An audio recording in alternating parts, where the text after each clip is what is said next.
The Leavenworth Case by Anna Katharine Green. Book 1, The Problem. Chapter 1, A Great Case. A Deed of Dreadful Note. Macbeth. I had been a junior partner in the firm of Veely, Carr and Raymond, attorneys and counselors at law, for about a year, when one morning, in the temporary absence of both Mr. Veely and Mr. Carr, there came into our office a young man whose whole appearance was so indicative of haste and agitation that I involuntarily rose at his approach and impetuously inquired, "What is the matter? You have no bad news to tell, I hope? I have come to see Mr. Veely. Is he in?" "No," I replied. "He was unexpectedly called away this morning to Washington. Cannot be home before tomorrow. But if you will make your business known to me." "To you, sir," he repeated, turning a very cold but steady eye on mine. Then, seeming to be satisfied with his scrutiny, continued, "There is no reason why I shouldn't. My business is no secret. I came to inform him that Mr. Leavenworth is dead." "Mr. Leavenworth!" I exclaimed, falling back a step. Mr. Leavenworth was an old client of our firm, to say nothing of his being the particular friend of Mr. Veely. "Yes, murdered. Shot through the head by some unknown person while sitting at his library table." "Shot? Murdered?" I could scarcely believe my ears. "How? When?" I gasped. "Last night. At least, so we suppose. He was not found till this morning. I am Mr. Leavenworth's private secretary," he explained, "and live in the family. It was a dreadful shock," he went on, "especially to the ladies." "Dreadful," I repeated. "Mr. Veely will be overwhelmed by it. They are all alone," he continued in a low, businesslike way I afterwards found to be inseparable from the man. "The Mrs. Leavenworth, I mean Mr. Leavenworth's nieces, and as an inquest is to be held there today, it is deemed proper for them to have some one present capable of advising them. As Mr. Veely was their uncle's best friend, they naturally sent me for him. But he being absent, I am at a loss what to do or where to go. I am a stranger to the ladies," was my hesitating reply. "But if I can be of any assistance to them, my respect for their uncle is such." The expression of the secretary's eye stopped me. Without seeming to wander from my face, its pupil had suddenly dilated till it appeared to embrace my whole person with its scope. "I don't know," he finally remarked, a slight frown, testifying to the fact that he was not altogether pleased with the turn affairs were taking. "Perhaps it would be best. The ladies must not be left alone. Say no more. I will go." And sitting down, I dispatched a hurried message to Mr. Veely, after which, and the few other preparations necessary, I accompanied the secretary to the street. "Now," said I, "tell me all you know of this frightful affair." "All I know? A few words will do that. I left him last night, sitting as usual at his library table, and found him this morning, seated in the same place, almost in the same position, but with a bullet hole in his head as large as the end of my little finger. Dead. Stone dead. Horrible!" I exclaimed. Then, after a moment, could it have been a suicide? No. The pistol with which the deed was committed is not to be found. But if it was a murder, there must have been some motive. Mr. Leavenworth was too benevolent a man to have enemies, and if robbery was intended, there was no robbery. "There is nothing missing," he again interrupted. "The whole affair is a mystery." "A mystery? An utter mystery." Turning, I looked at my informant curiously.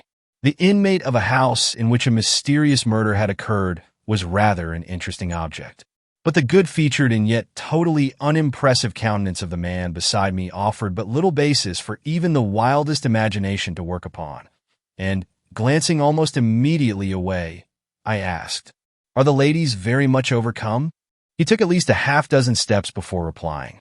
"It would be unnatural if they were not," and whether it was the expression of his face at the time, or the nature of the reply itself, I felt that in speaking of these ladies to this uninteresting, self-possessed secretary of the late Mr. Leavenworth, I was somehow treading upon dangerous ground. As I had heard they were very accomplished women, I was not altogether pleased at this discovery. It was therefore with a certain consciousness of relief I saw a Fifth Avenue stage approach. "We will defer our conversation," said I. "Here's the stage." But, once seated within it, we soon discovered that all intercourse upon such a subject was impossible. Employing the time, therefore, in running over in my mind what I knew of Mr. Leavenworth, I found that my knowledge was limited to the bare fact of his being a retired merchant of great wealth and fine social position, who, in default of possessing children of his own, had taken into his home 2 nieces, one of whom had already been declared his heiress. To be sure, I had heard Mr. Veely speak of his eccentricities, giving as an instance this very fact of his making a will in favor of one niece to the utter exclusion of the other. But of his habits of life and connection with the world at large, I knew little or nothing. There was a great crowd in front of the house when we arrived there, and I had barely time to observe that it was a corner dwelling of unusual depth when I was seized by the throng and carried quite to the foot of the broad stone steps. Extricating myself, though with some difficulty, owing to the importunities of a bootblack and butcher boy, who seemed to think that by clinging to my arms they might succeed in smuggling themselves into the house, I mounted the steps and, finding the secretary, by some unaccountable good fortune, close to my side, hurriedly rang the bell. Immediately the door opened, and a face I recognized as that of one of our city detectives appeared in the gap. "Mr. Gryce!" I exclaimed. "The same," he replied. "Come in, Mr. Raymond." And drawing us quietly into the house, he shut the door with a grim smile on the disappointed crowd without. "I trust you are not surprised to see me here," said he, holding out his hand, with a side glance at my companion. "No," I returned. Then, with a vague idea that I ought to introduce the young man at my side, continued, "This is Mr.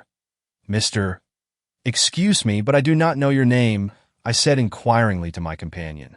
"The private secretary of the late Mr. Leavenworth," I hastened to add. "Oh," he returned, "the secretary. The coroner has been asking for you, sir." "The coroner is here, then?"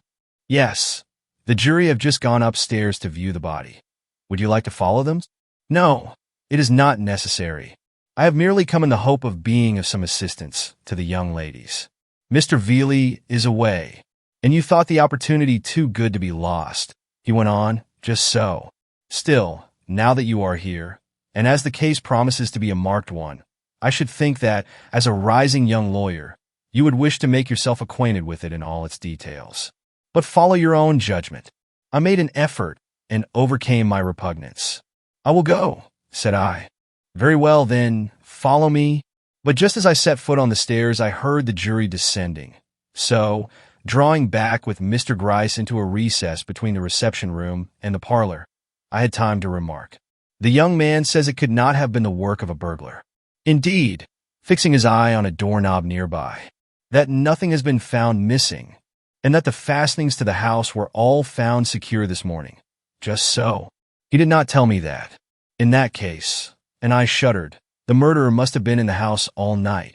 Mr. Gryce smiled darkly at the doorknob. "It has a dreadful look," I exclaimed. Mr. Gryce immediately frowned at the doorknob. And here let me say that Mr. Gryce, the detective, was not the thin, wiry individual with the piercing eye you are doubtless expecting to see. On the contrary, Mr. Gryce was a portly, comfortable personage with an eye that never pierced, that did not even rest on you. If it rested anywhere, it was always on some insignificant object in the vicinity, some vase, inkstand, book, or button. These things he would seem to take into his confidence, make the repositories of his conclusions. But as for you, you might as well be the steeple on Trinity Church, for all connection you ever appeared to have with him or his thoughts. At present, then, Mr. Gryce was, as I have already suggested, on intimate terms with the doorknob.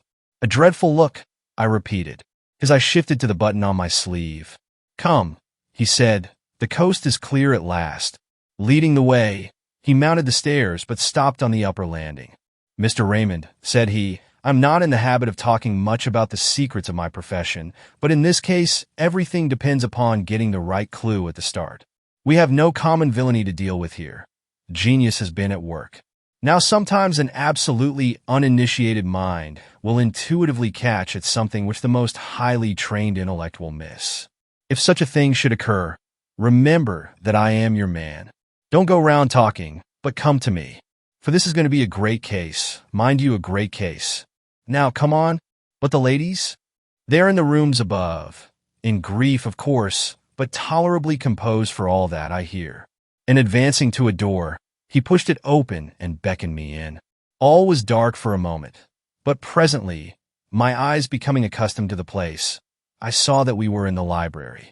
"It was here he was found," said he, "in this room and upon this very spot." In advancing, he laid his hand on the end of a large baize-covered table that, together with its attendant chairs, occupied the center of the room. "You see for yourself that it is directly opposite this door," and, crossing the floor, he paused in front of the threshold of a narrow passageway, opening into a room beyond. As the murdered man was discovered sitting in this chair, and consequently with his back towards the passageway, the assassin must have advanced through the doorway to deliver his shot, pausing, let us say, about here. And Mr. Gryce planted his feet firmly upon a certain spot in the carpet, about a foot from the threshold before mentioned. "But," I hastened to interpose. "There is no room for but," he cried. "We have studied the situation." And without deigning to dilate upon the subject, he turned immediately about, and, stepping swiftly before me, led the way into the passage named. "Wine closet, clothes closet, washing apparatus, towel rack," he explained, waving his hand from side to side as we hurried through, finishing with Mr. Leavenworth's private apartment, as that room of comfortable aspect opened upon us. Mr. Leavenworth's private apartment. It was here then that it ought to be. The horrible, blood-curdling it that yesterday was a living, breathing man. Advancing to the bed that was hung with heavy curtains, I raised my hand to put them back when Mr. Gryce, drawing them from my clasp, disclosed lying upon the pillow a cold, calm face looking so natural I involuntarily started. "His death was too sudden to distort the features," he remarked, turning the head to one side in a way to make visible a ghastly wound in the back of the cranium.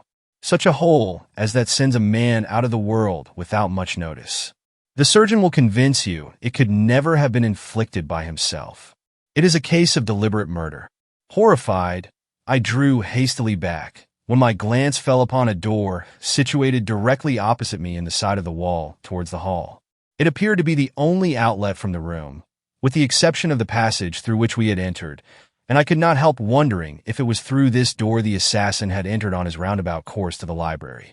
But Mr. Gryce, seemingly observant of my glance, though his own was fixed upon the chandelier, made haste to remark, as if in reply to the inquiry in my face, "Found locked on the inside. May have come that way and may not. We don't pretend to say." Observing now that the bed was undisturbed in its arrangement, I remarked, "He had not retired, then?" "No. The tragedy must be 10 hours old. Time for the murderer to have studied the situation and provided for all contingencies." "The murderer? Whom do you suspect?" I whispered. He looked impassively at the ring on my finger. "Every one and nobody. It is not for me to suspect, but to detect." And dropping the curtain into its former position, he led me from the room. The coroner's inquest being now in session, I felt a strong desire to be present. So, requesting Mr. Gryce to inform the ladies that Mr. Veely was absent from town, and that I had come as a substitute, to render them any assistance they might require on so melancholy an occasion, I proceeded to the large parlor below, and took my seat among the various persons there assembled. Chapter 2. The Coroner's Inquest. The baby figure of the giant mass. Of things to come, Troilus and Cressida. For a few minutes I sat dazed by the sudden flood of light greeting me from the many open windows. Then, as the strongly contrasting features of the scene before me began to impress themselves upon my consciousness, I found myself experiencing something of the same sensation of double personality which years before had followed an enforced use of ether. As at that time, I appeared to be living two lives at once, in two distinct places with two separate sets of incidents going on. So now I seemed to be divided between two irreconcilable trains of thought: the gorgeous house, its elaborate furnishing, the little glimpses of yesterday's life, as seen in the open piano, with its sheet of music held in place by a lady's fan, occupying my attention fully as much as the aspect of the throng of incongruous and impatient people huddled about me. Perhaps one reason of this lay in the extraordinary splendor of the room I was in, the glow of satin, glitter of bronze, and glimmer of marble meeting the eye at every turn. But I am rather inclined to think it was mainly due to the force and eloquence of a certain picture which confronted me from the opposite wall. A sweet picture, sweet enough and poetic enough to have been conceived by the most idealistic of artists. Simple, too. The vision of a young flaxen-haired, blue-eyed coquette, dressed in the costume of the First Empire, standing in a wood path, looking back over her shoulder at someone following. Yet with such a dash of something not altogether saint-like in the corners of her meek eyes and baby-like lips, that it impressed me with the individuality of life. Had it not been for the open dress, with its waist almost beneath the armpits, the hair cut short on the forehead, and the perfection of the neck and shoulders, I should have taken it for a literal portrait of one of the ladies of the house. As it was, I could not rid myself of the idea that one, if not both, of Mr. Leavenworth's nieces looked down upon me from the eyes of this entrancing blonde with the beckoning glance and forbidding hand.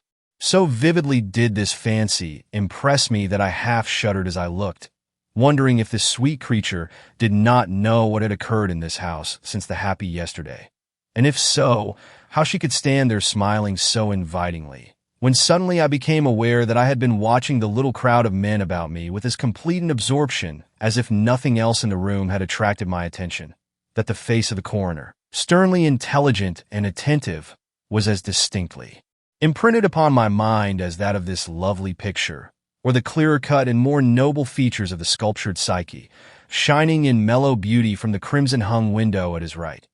Yes, even that the various countenances of the jurymen clustered before me, commonplace and insignificant as most of them were, the trembling forms of the excited servants crowded into a far corner, and the still more disagreeable aspect of the pale-faced, seedy reporter seated at a small table and writing with a ghoul-like avidity that made my flesh creep, were each and all as fixed an element in the remarkable scene before me as the splendor of the surroundings which made their presence such a nightmare of discord and unreality.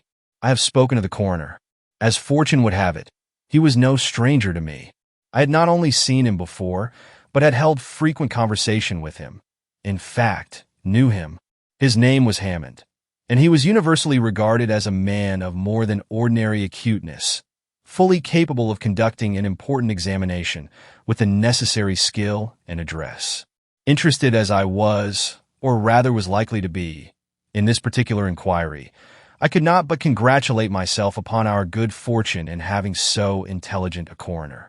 As for his jurymen, they were, as I have intimated, very much like all other bodies of a similar character, picked up at random from the streets, but from such streets as the Fifth and Sixth Avenues. They presented much the same appearance of average intelligence and refinement as might be seen in the chance occupants of one of our city stages. Indeed, I marked but one amongst them all who seemed to take any interest in the inquiry as an inquiry, all the rest appearing to be actuated in the fulfillment of their duty by the commoner instincts of pity and indignation. Dr. Maynard, the well-known surgeon of 36th Street, was the first witness called. His testimony concerned the nature of the wound found in the murdered man's head. As some of the facts presented by him are likely to prove of importance to us in our narrative, I will proceed to give a synopsis of what he said. Prefacing his remarks with some account of himself and the manner in which he had been summoned to the house by one of the servants, he went on to state that upon his arrival, he found the deceased lying on a bed in the second-story front room, with the blood clotted about a pistol wound in the back of the head, having evidently been carried there from the adjoining apartment some hours after death. It was the only wound discovered on the body, and having probed it, he had found and extracted the bullet which he now handed to the jury. It was lying in the brain, having entered at the base of the skull, passed obliquely upward, and at once struck the medulla oblongata, causing instant death. The fact of the ball having entered the brain in this peculiar manner he deemed worthy of note, since it would produce not only instantaneous death, but an utterly motionless one. Further, from the position of the bullet hole and the direction taken by the bullet, it was manifestly impossible that the shot should have been fired by the man himself, even if the condition of the hair about the wound did not completely demonstrate the fact that the shot was fired from a point some 3 or 4 feet distant. Still further, considering the angle at which the bullet had entered the skull, it was evident that the deceased must not only have been seated at the time, a fact about which there could be no dispute, but he must also have been engaged in some occupation which drew his head forward. For in order that a ball should enter the head of a man sitting erect at the angle seen here of 45 degrees, it would be necessary not only for the pistol to be held very low down, but in a peculiar position, while if the head had been bent forward, as in the act of riding, a man holding a pistol naturally with the elbow bent might very easily fire a ball into the brain at the angle observed. Upon being questioned in regard to the bodily health of Mr. Leavenworth, he replied that the deceased appeared to have been in good condition at the time of his death, but that, not being his attendant physician, he could not speak conclusively upon the subject without further examination, and, to the remark of a juryman, observed that he had not seen pistol or weapon lying upon the floor, or, indeed, anywhere else in either of the above-mentioned rooms. I might as well add here what he afterwards stated, that from the position of the table, the chair, and the door behind it, the murderer, in order to satisfy all the conditions imposed by the situation, must have stood upon, or just within, the threshold of the passageway leading into the room beyond.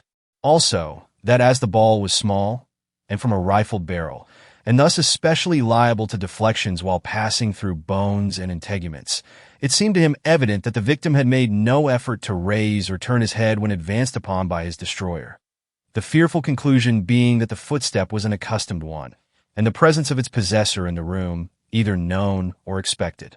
The physician's testimony being ended, the coroner picked up the bullet which had been laid on the table before him, and for a moment rolled it contemplatively between his fingers.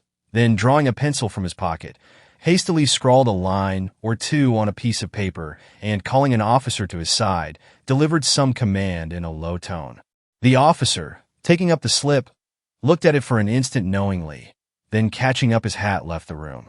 Another moment, and the front door closed on him, and a wild halloo from the crowd of urchins without told of his appearance in the street. Sitting where I did, I had a full view of the corner. Looking out, I saw the officer stop there, hail a cab, hastily enter it, and disappear in the direction of Broadway. Chapter 3. Confusion now hath made his masterpiece. Most sacrilegious murder hath broke ope the Lord's anointed temple, and stolen thence the life of the building. Macbeth. Turning my attention back into the room where I was, I found the coroner consulting a memorandum through a very impressive pair of gold eyeglasses. "Is the butler here?" he asked. Immediately there was a stir among the group of servants in the corner, and an intelligent-looking, though somewhat pompous, Irishman stepped out from their midst and confronted the jury. Ah, thought I to myself, as my glance encountered his precise whiskers, steady eye, and respectfully attentive, though by no means humble, expression, here is a model servant, who is likely to prove a model witness. And I was not mistaken. Thomas, the butler, was in all respects one in 1,000, and he knew it. The coroner, upon whom, as upon all others in the room, he seemed to have made the like favorable impression, proceeded without hesitation to interrogate him. "Your name, I am told, is Thomas Doherty?" "Yes, sir." "Well, Thomas, how long have you been employed in your present situation?" "It must be a matter of 2 years now, sir." "You are the person who first discovered the body of Mr. Leavenworth?" "Yes, sir. I am Mr. Harwell." "And who is Mr. Harwell?" "Mr. Harwell is Mr. Leavenworth's private secretary, sir. The one who did his writing." "Very good. Now at what time of the day or night did you make this discovery?" "It was early, sir, early this morning about 8. "And where?" "In the library, sir, off Mr. Leavenworth's bedroom. We had forced our way in, feeling anxious about his not coming to breakfast." "You forced your way in? The door was locked, then?" "Yes, sir. On the inside?" "That I cannot tell. There was no key in the door." "Where was Mr. Leavenworth lying when you first found him?" "He was not lying, sir. He was seated at the large table in the center of his room, his back to the bedroom door, leaning forward, his head on his hands." "How was he dressed?" "In his dinner suit, sir, just as he came from the table last night." "Were there any evidences in the room that a struggle had taken place?" "No, sir." "Any pistol on the floor or table?" "No, sir." "Any reason to suppose that robbery had been attempted?" "No, sir." Mr. Leavenworth's watch and purse were both in his pockets. Being asked to mention who were in the house at the time of the discovery, he replied, "The young ladies, Miss Mary Leavenworth and Miss Eleanor, Mr. Harwell, Kate the cook, Molly the upstairs girl, and myself." "The usual members of the household?" "Yes, sir." "Now tell me whose duty it is to close up the house at night." "Mine, sir." "Did you secure it as usual last night?" I did, sir. Who unfastened it this morning? I, sir. How did you find it? Just as I left it. What? Not a window open, nor a door unlocked. No, sir. By this time you could have heard a pin drop. The certainty that the murderer, whoever he was, had not left the house, at least till after it was opened in the morning, seemed to weigh upon all minds. Forewarned as I had been of the fact, I could not but feel a certain degree of emotion at having it thus brought before me, and, moving so as to bring the butler's face within view, searched it for some secret token that he had spoken thus emphatically in order to cover up some failure of duty on his own part. But it was unmoved in its candor, and sustained the concentrated gaze of all in the room like a rock. Being now asked when he had last seen Mr. Leavenworth alive, he replied, "At dinner last night." He was, however, seen later by some of you? Yes, sir. Mr. Harwell says he saw him as late as 10:30 in the evening. What room do you occupy in this house? A little one on the basement floor? And where do the other members of the household sleep? Mostly on the 3rd floor, sir. The ladies in the large back rooms, and Mr. Harwell in the little one in front. The girls sleep above. There was no one on the same floor with Mr. Leavenworth? No, sir. At what hour did you go to bed? Well, I should say about 11. Did you hear any noise in the house, either before or after that time, that you remembers? No, sir. So that the discovery you made this morning was a surprise to you? Yes, sir. Requested now to give a more detailed account of that discovery. He went on to say it was not till Mr. Leavenworth failed to come to his breakfast at the call of the bell that any suspicion arose in the house that all was not right. Even then they waited some little time before doing anything. But as minute after minute went by and he did not come, Miss Eleanor grew anxious and finally left the room, saying she would go and see what was the matter, but soon returned looking very much frightened, saying she had knocked at her uncle's door and had even called to him but could get no answer. At which Mr. Harwell and himself had gone up and together tried both doors, and, finding them locked, burst open that of the library, when they came upon Mr. Leavenworth, as he had already said, sitting at the table dead. And the ladies? Oh, they followed us up and came into the room, and Miss Eleanor fainted away. And the other one, Miss Mary, I believe they call her. I don't remember anything about her. I was so busy fetching water to restore Miss Eleanor, I didn't notice.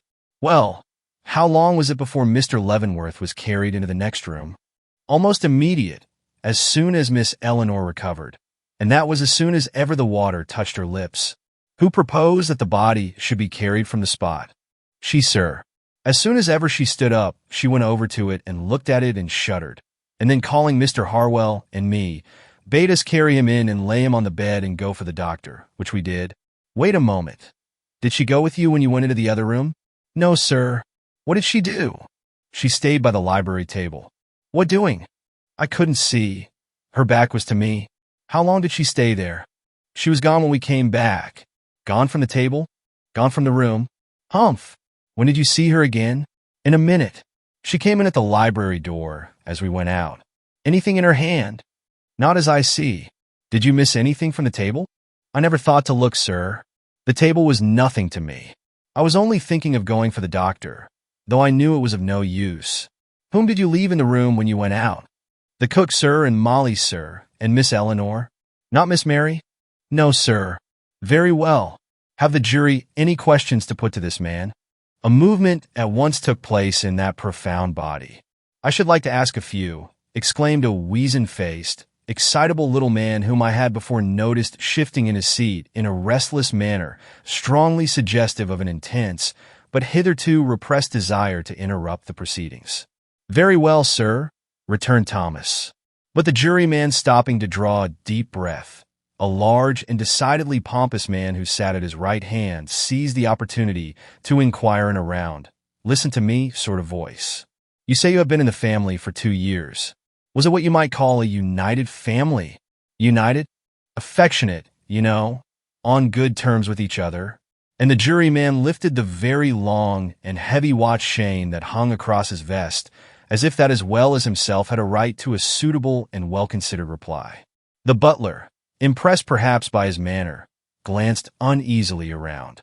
Yes, sir, so far as I know, the young ladies were attached to their uncles? Oh, yes, sir. And to each other? Well, yes, I suppose so. It's not for me to say. You suppose so? Have you any reason to think otherwise? And he doubled the watch chain about his fingers as if he would double its attention as well as his own. Thomas hesitated a moment, but just as his interlocutor was about to repeat his question, he drew himself up into a rather stiff and formal attitude and replied, "Well, sir, no." The juryman, for all his self-assertion, seemed to respect the reticence of a servant who declined to give his opinion in regard to such a matter, and drawing complacently back, signified with a wave of his hand that he had no more to say. Immediately, the excitable little man before mentioned slipped forward to the edge of his chair and asked, this time without hesitation, "At what time did you unfasten the house this morning?" "About 6, sir." "Now, could anyone leave the house after that time without your knowledge?"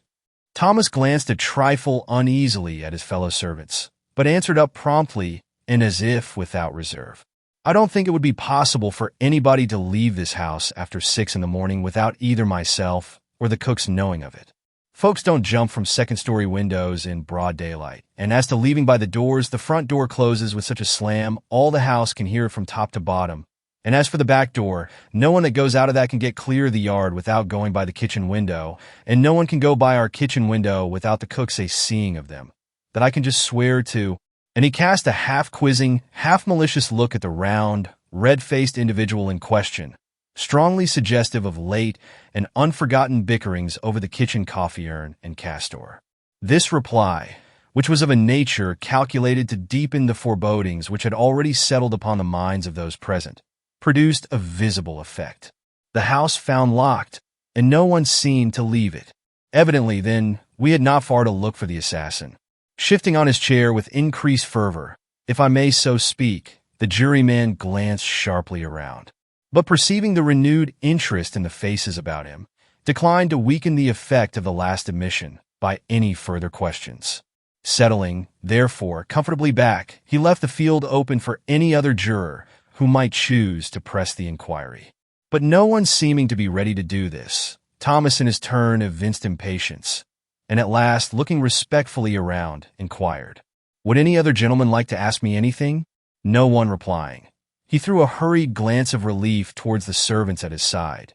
Then, while each one marveled at the sudden change that had taken place in his countenance, withdrew with an eager alacrity and evident satisfaction for which I could not at the moment account.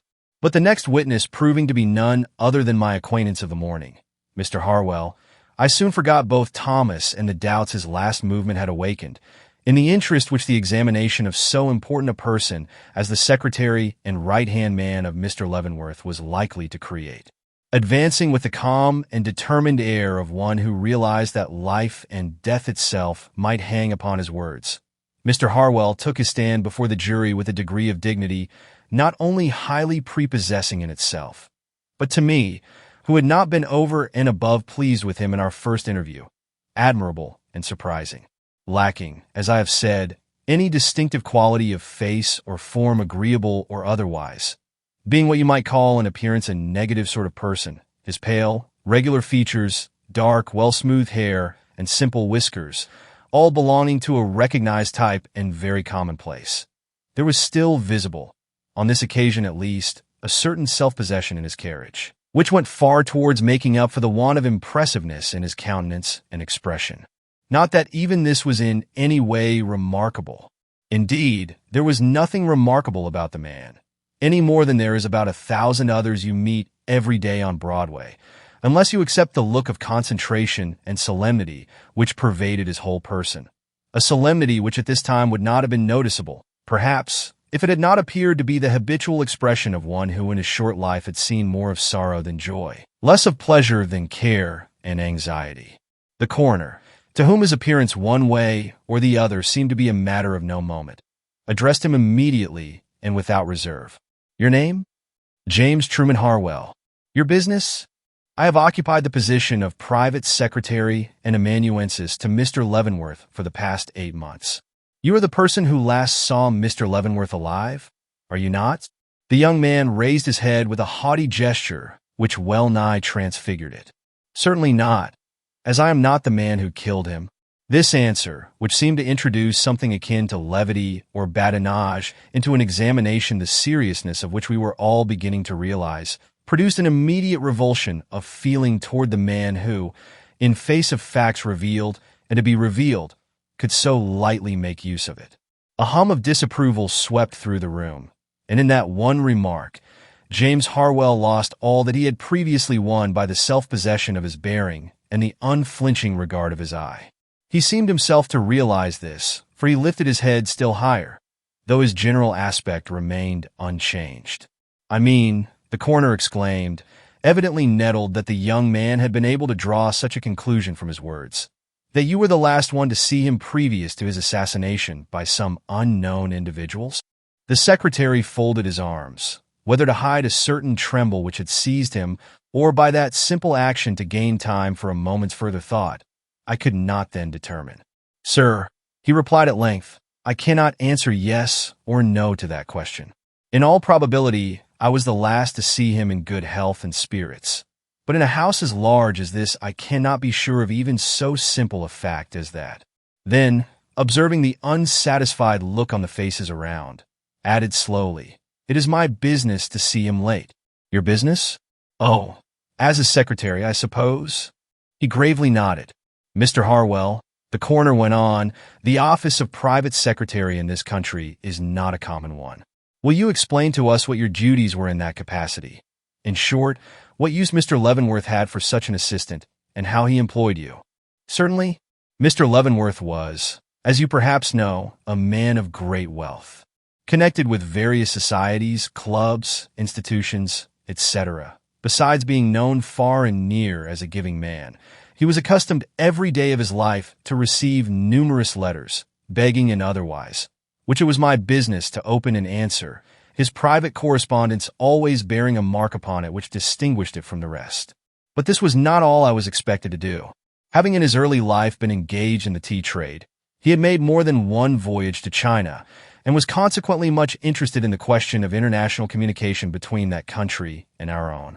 Thinking that in his various visits there, he had learned much which, if known to the American people, would conduce to our better understanding of the nation, its peculiarities, and the best manner of dealing with it, he has been engaged for some time in writing a book on the subject, which same it has been my business for the last 8 months to assist him in preparing, by writing at his dictation 3 hours out of the 24. The last hour being commonly taken from the evening, say, from 9:30 to 10:30.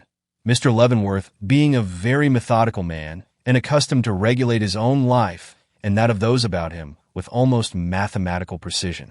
You say you were accustomed to write at his dictation evenings? Did you do this as usual last evening? I did, sir. What can you tell us of his manner and appearance at the time? Were they in any way unusual? A frown crossed the secretary's brow. As he probably had no premonition of his doom, why should there have been any change in his manners? This giving the coroner an opportunity to revenge himself for his discomfiture of a moment before, he said somewhat severely, "It is the business of a witness to answer questions, not to put them." The secretary flushed, and the account stood even. "Very well then, sir. If Mr. Leavenworth felt any forebodings of his end, he did not reveal them to me. On the contrary, he seemed to be more absorbed in his work than usual. One of the last words he said to me was, 'In a month we will have this book in press.' Truman? I remember this particularly, as he was filling his wine glass at the time. He always drank 1 glass of wine before retiring, it being my duty to bring the decanter of sherry from the closet the last thing before leaving him. I was standing with my hand on the knob of the hall door, but advanced as he said this and replied, 'I hope so, indeed, Mr. Leavenworth.' 'Then join me in drinking a glass of sherry,' said he, motioning me to procure another glass from the closet. I did so, and he poured me out the wine with his own hand. I am not especially fond of sherry, but the occasion was a pleasant one, and I drained my glass. I remember being slightly ashamed of doing so, for Mr. Leavenworth set his down half full. It was half full when we found him this morning, do what he would, and being a reserved man, he appeared anxious to control his emotion. The horror of his first shock seemed to overwhelm him here. Pulling his handkerchief from his pocket, he wiped his forehead. Gentlemen, that is the last action of Mr. Leavenworth I ever saw. As he set the glass down on the table, I said, good night to him and left the room. The coroner, with a characteristic imperviousness to all expressions of emotion, leaned back and surveyed the young man with a scrutinizing glance. "And where did you go then?" he asked. "To my own room. Did you meet anybody on the way?" "No, sir." "Hear anything or see anything unusual?" The secretary's voice fell a trifle. "No, sir." "Mr. Harwell, think again. Are you ready to swear that you neither met anybody, heard anybody, nor saw anything which lingers yet in your memory as unusual?" His face grew quite distressed. Twice he opened his lips to speak, and as often closed them without doing so. At last, with an effort, he replied, "I saw one thing, a little thing, too slight to mention, but it was unusual, and I could not help thinking of it when you spoke." "What was it?" "Only a door half open." "Whose door?" "Miss Eleanor Leavenworth's." His voice was almost a whisper now. "Where were you when you observed this fact?" "I cannot say exactly. Probably at my own door, as I did not stop on the way. If this frightful occurrence had not taken place, I should never have thought of it again." "When you went into your room, did you close your door?" "I did, sir." "How soon did you retire?" "Immediately." "Did you hear nothing before you fell asleep?" Again that indefinable hesitation. "Barely nothing. Not a footstep in the hall?" "I might have heard a footstep." "Did you?" "I cannot swear I did." "Do you think you did?" "Yes, I think I did. To tell the whole, I remember hearing, just as I was falling into a doze, a rustle and a footstep in the hall, but it made no impression upon me, and I dropped asleep. Well, some time later I woke suddenly, as if something had startled me, but what a noise or move, I cannot say. I remember rising up in my bed and looking around, but hearing nothing further, soon yielded to the drowsiness which possessed me and fell into a deep sleep. I did not wake again till morning. Here requested to relate how, and when he became acquainted with the fact of the murder, he substantiated, in all particulars, the account of the matter already given by the butler. Which subject being exhausted, the coroner went on to ask if he had noted the condition of the library table after the body had been removed. "Somewhat, yes, sir." "What was on it?"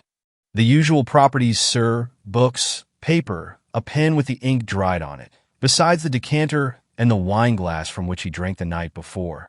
"Nothing more?" "I remember nothing more." "In regard to that decanter and glass, broken the juryman of the watch and chain, did you not say that the latter was found in the same condition in which you saw it at the time you left Mr. Leavenworth sitting in his library?" "Yes, sir, very much." "Yet he was in the habit of drinking a full glass?" "Yes, sir." "An interruption must then have ensued very close upon your departure, Mr. Harwell." A cold bluish pallor suddenly broke out upon the young man's face. He started, and for a moment looked as if struck by some horrible thought. "That does not follow, sir," he articulated with some difficulty. Mr. Leavenworth might, but suddenly stopped, as if too much distressed to proceed. "Go on, Mr. Harwell. Let us hear what you have to say." "There is nothing," he returned faintly, as if battling with some strong emotion. As he had not been answering a question, only volunteering an explanation, the coroner let it pass. "But I saw more than one pair of eyes roll suspiciously from side to side, as if many there felt that some sort of clue had been offered them in this man's emotion." The coroner, ignoring in his easy way both the emotion and the universal excitement it had produced, now proceeded to ask, "Do you know whether the key to the library was in its place when you left the room last night?" "No, sir. I did not notice." "The presumption is, it was?" "I suppose so. At all events, the door was locked in the morning, and the key gone?" "Yes, sir." "Then whoever committed this murder locked the door on passing out, and took away the keys?" "It would seem so." The coroner, turning, faced the jury with an earnest look. "Gentlemen," said he, "there seems to be a mystery in regard to this key, which must be looked into." Immediately, a universal murmur swept through the room, testifying to the acquiescence of all present. The little juryman, hastily rising, proposed that an instant search should be made for it. But the coroner, turning upon him with what I should denominate as a quelling look, decided that the inquest should proceed in the usual manner, till the verbal testimony was all in. "Then allow me to ask a question," again volunteered the irrepressible. "Mr. Harwell, we are told that upon the breaking in of the library door this morning, Mr. Leavenworth's two nieces followed you into the room." One of them, sir, Miss Eleanor? Is Miss Eleanor the one who was said to be Mr. Leavenworth's sole heiress? The coroner here interposed. No, sir, that is Miss Mary. That she gave orders, pursued the juryman, for the removal of the body into the further rooms? Yes, sir. And that you obeyed her by helping to carry it in? Yes, sir. Now, in thus passing through the rooms, did you observe anything to lead you to form a suspicion of the murderers? The secretary shook his head. I have no suspicion, he emphatically said. Somehow I did not believe him. Whether it was the tone of his voice, the clutch of his hand on his sleeve, and the hand will often reveal more than the countenance. I felt that this man was not to be relied upon in making this assertion. I should like to ask Mr. Harwell a question, said a juryman who had not yet spoken. We have had a detailed account of what looks like the discovery of a murdered man. Now, murder is never committed without some motive. Does the secretary know whether Mr. Leavenworth had any secret enemy? I do not. Everyone in the house seemed to be on good terms with him. Yes, sir, with a little quaver of dissent in the assertion, however. Not a shadow lay between him and any other member of his household, so far as you know. I am not ready to say that, he returned, quite distressed. A shadow is a very slight thing. There might have been a shadow. Between him and whom? A long hesitation. One of his nieces, sir. Which one? Again that defiant lift of the head. Miss Eleanor, how long has this shadow been observable? I cannot say. You do not know the cause? I do not. Nor the extent of the feelings? No, sir. You opened Mr. Leavenworth's letters? I do. Has there been anything in his correspondence of late calculated to throw any light upon this deed? It actually seemed as if he never would answer. Was he simply pondering over his reply, or was the man turned to stone? Mr. Harwell, did you hear the juryman? Inquired the coroner. Yes, sir. I was thinking. Very well. Now answer. Sir, he replied, turning and looking the juryman full in the face, and in that way revealing his unguarded left hand to my gaze. I have opened Mr. Leavenworth's letters as usual for the last 2 weeks, and I can think of nothing in them bearing in the least upon this tragedy. The man lied. I knew it instantly. The clenched hand pausing irresolute, then making up its mind to go through with the lie firmly, was enough for me. Mr. Harwell, this is undoubtedly true according to your judgment, said the coroner. But Mr. Leavenworth's correspondence will have to be searched for all that. Of course, he replied carelessly. That is only right. This remark ended Mr. Harwell's examination for the time. As he sat down, I made note of 4 things. That Mr. Harwell himself, for some reason not given, was conscious of a suspicion which he was anxious to suppress even from his own mind. That a woman was in some way connected with it, a rustle as well as a footstep having been heard by him on the stairs. That a letter had arrived at the house, which if found would be likely to throw some light upon this subject. That Eleanor Leavenworth's name came with difficulty from his lips. This evidently unimpressible man, manifesting more or less emotion whenever he was called upon to utter it. Chapter 4. A clue. Something is rotten in the state of Denmark. Hamlet. The cook of the establishment being now called, that portly, ruddy-faced individual stepped forward with alacrity, displaying upon her good-humored countenance such an expression of mingled eagerness and anxiety that more than one person present found it difficult to restrain a smile at her appearance. Observing this and taking it as a compliment, being a woman as well as a cook, she immediately dropped a curtsy, and opening her lips was about to speak, when the coroner, rising impatiently in his seat, took the word from her mouth by saying sternly, Your name? Catherine Malone, sir. Well, Catherine, how long have you been in Mr. Leavenworth's service? Sure, it is a good 12-month now, sir, since I came, on Mrs. Wilson's recommendation, to that very front door, and— Never mind the front door. But tell us why you left this Mrs. Wilson? Sure, and it was she as left me, being as she went sailing to the old country the same day when on her recommendation I came to this very front door. Well, no matter about that. You have been in Mr. Leavenworth's family a year. Yes, sir. And liked it? Found him a good master? Och, sir, neither have I found a better. Worse luck to the villain as killed him. He was that free and generous, sir, that many's the time I killed him. He was that free and generous, sir, that many's the time I have said to Hannah. She stopped with a sudden comical gasp of terror, looking at her fellow servants like one who had incautiously made a slip. The coroner, observing this, inquired hastily, "Hannah? Who is Hannah?" The cook, drawing her roly-poly figure up into some sort of shape in her efforts to appear unconcerned, exclaimed boldly, "She? Oh, only the lady's maid, sir. But I don't see anyone here answering to that description. You didn't speak of anyone by the name of Hannah, as belonging to the house," said he, turning to Thomas. "No, sir," the latter replied, with a bow and a sidelong look at the red-cheeked girl at his side. "You asked me who were in the house at the time the murder was discovered, and I told you." "Oh," cried the coroner satirically, "used to police courts, I see." Then, turning back to the cook, who had all this while been rolling her eyes in a vague fright about the room, inquired, "And where is this Hannah?" "Sure, sir, she's gone." "How long since?" The cook caught her breath hysterically. "Since last night." "What time last night?" "Troth, sir, and I don't know. I don't know anything about it." "Was she dismissed?" "Not as I knows on. Her clothes is here." "Oh, her clothes are here. At what hour did you miss her?" "I didn't miss her. She was here last night, and she isn't here this morning, and so I says she's gone." "Humph!" cried the coroner, casting a slow glance down the room, while everyone present looked as if a door had suddenly opened in a closed wall. "Where did this girl sleep?" The cook, who had been fumbling uneasily with her apron, looked up. "Sure, we all sleeps at the top of the house, sir." "In one room?" Slowly. "Yes, sir." "Did she come up to the room last night?" "Yes, sir." "At what hour?" "Sure, it was 10 when we all came up. I heard the clock, striking." "Did you observe anything unusual in her appearance?" "She had a toothache, sir." "Oh, a toothache, what then?" "Tell me all she did."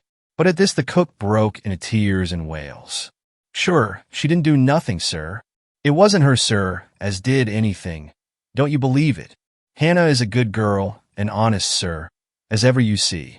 I am ready to swear on the book as how she never put her hand to the lock of his door." "What should she for?" "She only went down to Miss Eleanor for some toothache drops. Her face was paining her that awful. And oh, sir—" There," interrupted the coroner. "I am not accusing Hannah of anything. I only asked you what she did after she reached your room. She went downstairs, you say. How long after you went up?" "Troth, sir, I couldn't tell. But Molly says—" "Never mind what Molly says. You didn't see her go down?" "No, sir." "Nor see her come back?" "No, sir." "Nor see her this morning?" "No, sir." "How could I when she's gone?" "But you did see, last night, that she seemed to be suffering with toothache?" "Yes, sir." "Very well. Now tell me how and when you first became acquainted with the fact of Mr. Leavenworth's death."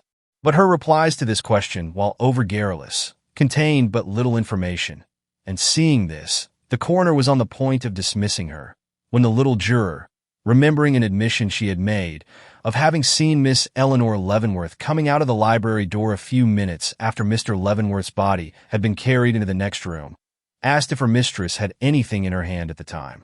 "I don't know, sir." "Faith," she suddenly exclaimed, "I believe she did have a piece of paper. I recollect now, seeing her put it in her pocket." The next witness was Molly, the upstairs girl. Molly O'Flanagan, as she called herself, was a rosy-cheeked, black-haired, pert girl of about 18, who under ordinary circumstances would have found herself able to answer, with a due degree of smartness, any question which might have been addressed to her. But fright will sometimes cower the stoutest heart, and Molly, standing before the coroner at this juncture, presented anything but a reckless appearance, her naturally rosy cheeks blanching at the first word addressed to her, and her head falling forward on her breast in a confusion too genuine to be dissembled and too transparent to be misunderstood. As her testimony related mostly to Hannah, and what she knew of her, and her remarkable disappearance, I shall confine myself to a mere synopsis of it. As far as she, Molly, knew, Hannah was what she had given herself out to be, an uneducated girl of Irish extraction, who had come from the country to act as lady's maid and seamstress to the two Mrs. Leavenworth. She had been in the family for some time, before Molly herself, in fact, and though by nature remarkably reticent, refusing to tell anything about herself or her past life, she had managed to become a great favorite with all in the house. but she was of a melancholy nature and fond of brooding, often getting up nights to sit and think in the dark. As if she was a lady, exclaimed Molly. This habit being a singular one for a girl in her station. An attempt was made to win from the witness further particulars in regard to it. But Molly, with a toss of her head, confined herself to the one statement. She used to get up nights and sit in the window, and that was all she knew about it. Drawn away from this topic, during the consideration of which, a little of the sharpness of Molly's disposition had asserted itself, she went on to state, in connection with the events of the past night, that Hannah had been ill for 2 days or more with a swelled face, that it grew so bad after they had gone upstairs the night before that she got out of bed and dressing herself. Molly was closely questioned here, but insisted upon the fact that Hannah had fully dressed herself, even to arranging her collar and ribbon, lighted a candle, and made known her intention of going down to Miss Eleanor for aid. Why Miss Eleanor? A juryman here asked. Oh, she's the one who always gives out medicines and such like to the servants. Urged to proceed, she went on to state that she had already told all she knew about it. Hannah did not come back, nor was she to be found in the house at breakfast time. You say she took a candle with her, said the coroner. Was it in a candlestick? No, sir, loose-like. Why did she take a candle? Does not Mr. Leavenworth burn gas in his halls? Yes, sir. But we put the gas out as we go up, and Hannah is afraid of the dark. If she took a candle, it must be lying somewhere about the house. Now, has anybody seen a stray candle? Not as I knows on, sir. Is this it? Exclaimed a voice over my shoulder. It was Mr. Gryce, and he was holding up in view a half-burned paraffin candle. Yes, sir, Lor. Where did you find it? In the grass of the carriage yard, halfway from the kitchen door to the street, he quietly returned. Sensation. A clue. Then at last, something had been found which seemed to connect this mysterious murder with the outside world. Instantly the back door assumed the chief position of interest. The candle found lying in the yard seemed to prove not only that Hannah had left the house shortly after descending from her room, but had left it by the back door, which we now remembered was only a few steps from the iron gate opening into the side street. But Thomas, being recalled, repeated his assertion that not only the back door, but all the lower windows of the house had been found by him securely locked and bolted at 6 o'clock that morning. Inevitable conclusion. Someone had locked and bolted them after the girl. Who? Alas, that had now become the very serious and momentous question. Chapter 5. Expert Testimony. And oftentimes, to win us to our harm, the instruments of darkness tell us truths. Win us with honest trifles to betray us. In deepest consequence, Macbeth. In the midst of the universal gloom, thus awakened, there came a sharp ring at the bell. Instantly all eyes turned toward the parlor door, just as it slowly opened, and the officer who had been sent off so mysteriously by the coroner an hour before entered, in company with a young man, whose sleek appearance, intelligent eye, and general air of trustworthiness seemed to proclaim him to be, what in fact he was, the confidential clerk of a responsible mercantile house. Advancing without apparent embarrassment, though each and every eye in the room was fixed upon him with lively curiosity, he made a slight bow to the coroner. You have sent for a man from Bone and Company, he said. Strong and immediate excitement. Bone and Company was the well-known pistol and ammunition store of Broadway. Yes, sir, returned the coroner. We have here a bullet, which we must ask you to examine. You are fully acquainted with all matters connected with your business? The young man, merely elevating an expressive eyebrow, took the bullet carelessly in his hand. Can you tell us from what make of pistol that was delivered?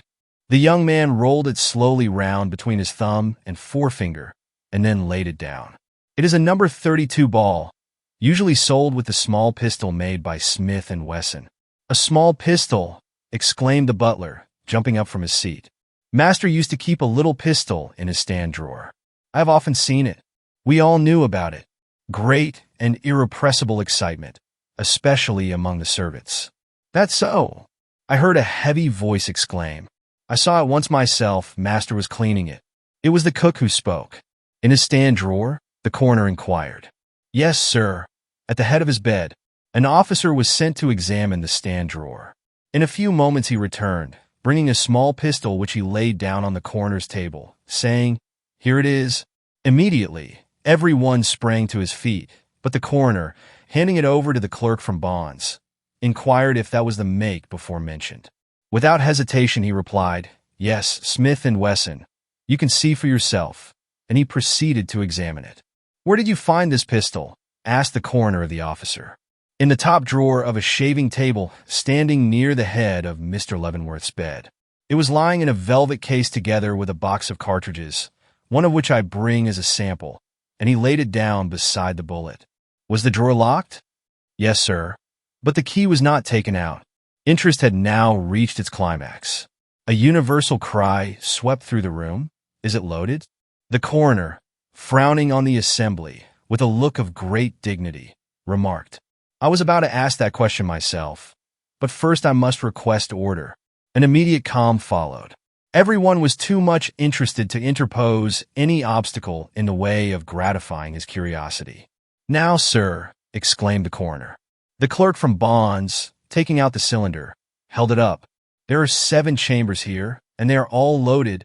A murmur of disappointment followed this assertion. "But," he quietly added after a momentary examination of the face of the cylinder, "they have not all been loaded long. A bullet has been recently shot from one of these chambers." "How do you know?" cried one of the jury. "How do I know?" "Sir," said he, turning to the coroner, "will you be kind enough to examine the condition of this pistol?" And he handed it over to that gentleman.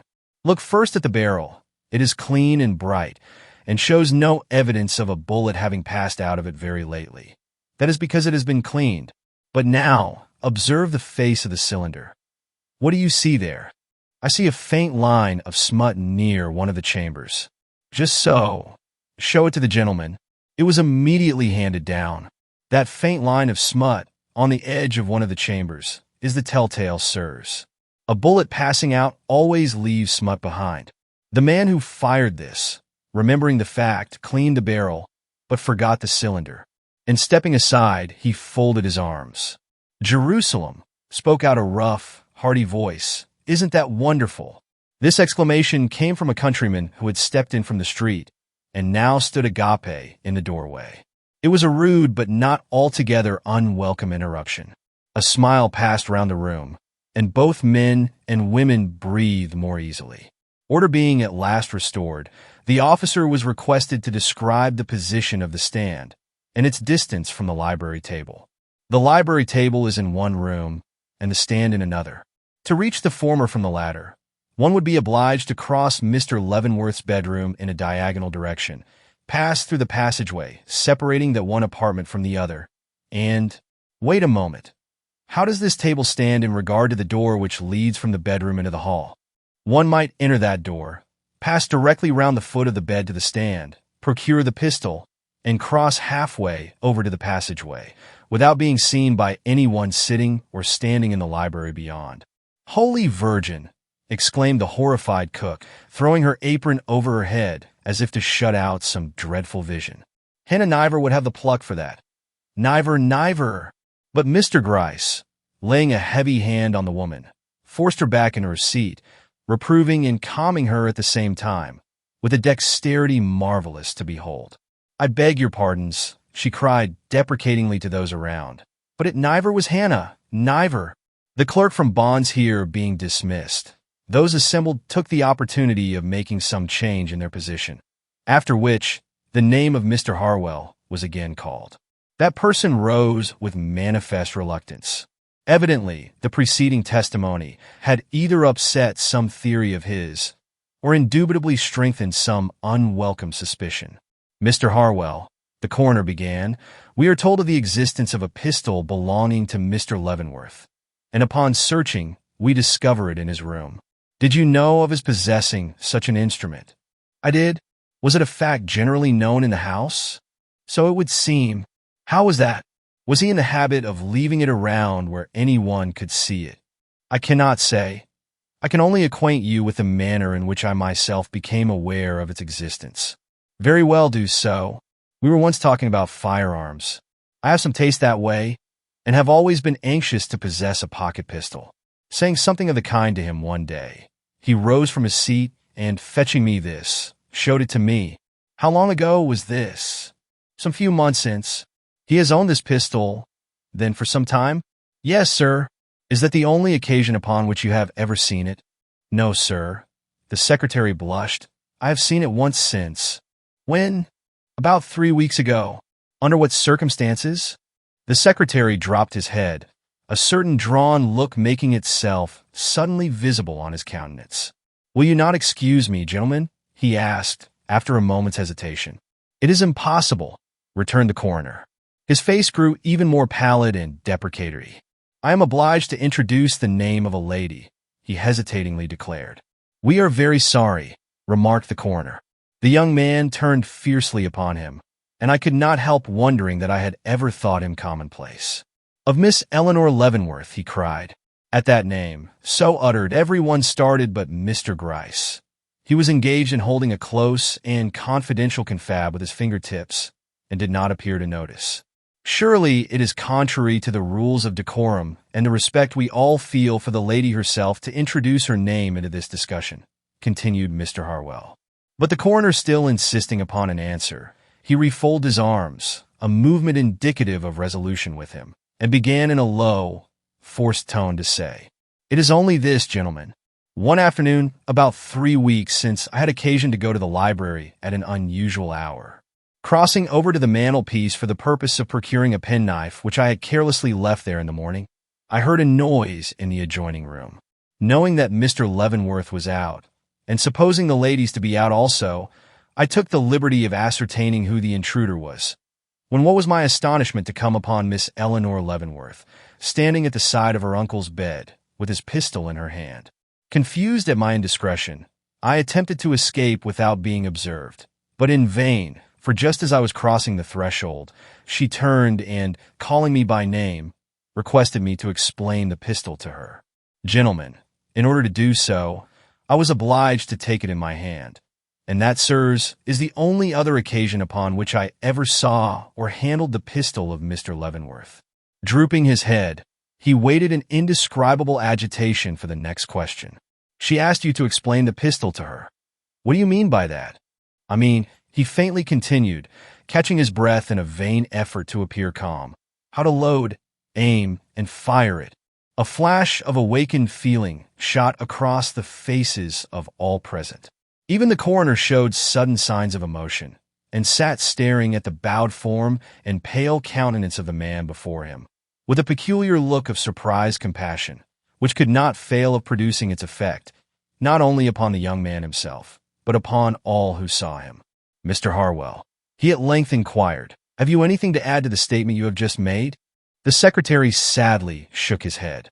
Mr. Gryce, I here whispered, clutching that person by the arm and dragging him down to my side. Assure me, I entreat you, but he would not let me finish. The coroner is about to ask for the young ladies. He quickly interposed. If you desire to fulfill your duty towards them, be ready. That's all. Fulfill my duty. The simple words recalled me to myself. What had I been thinking of? Was I mad?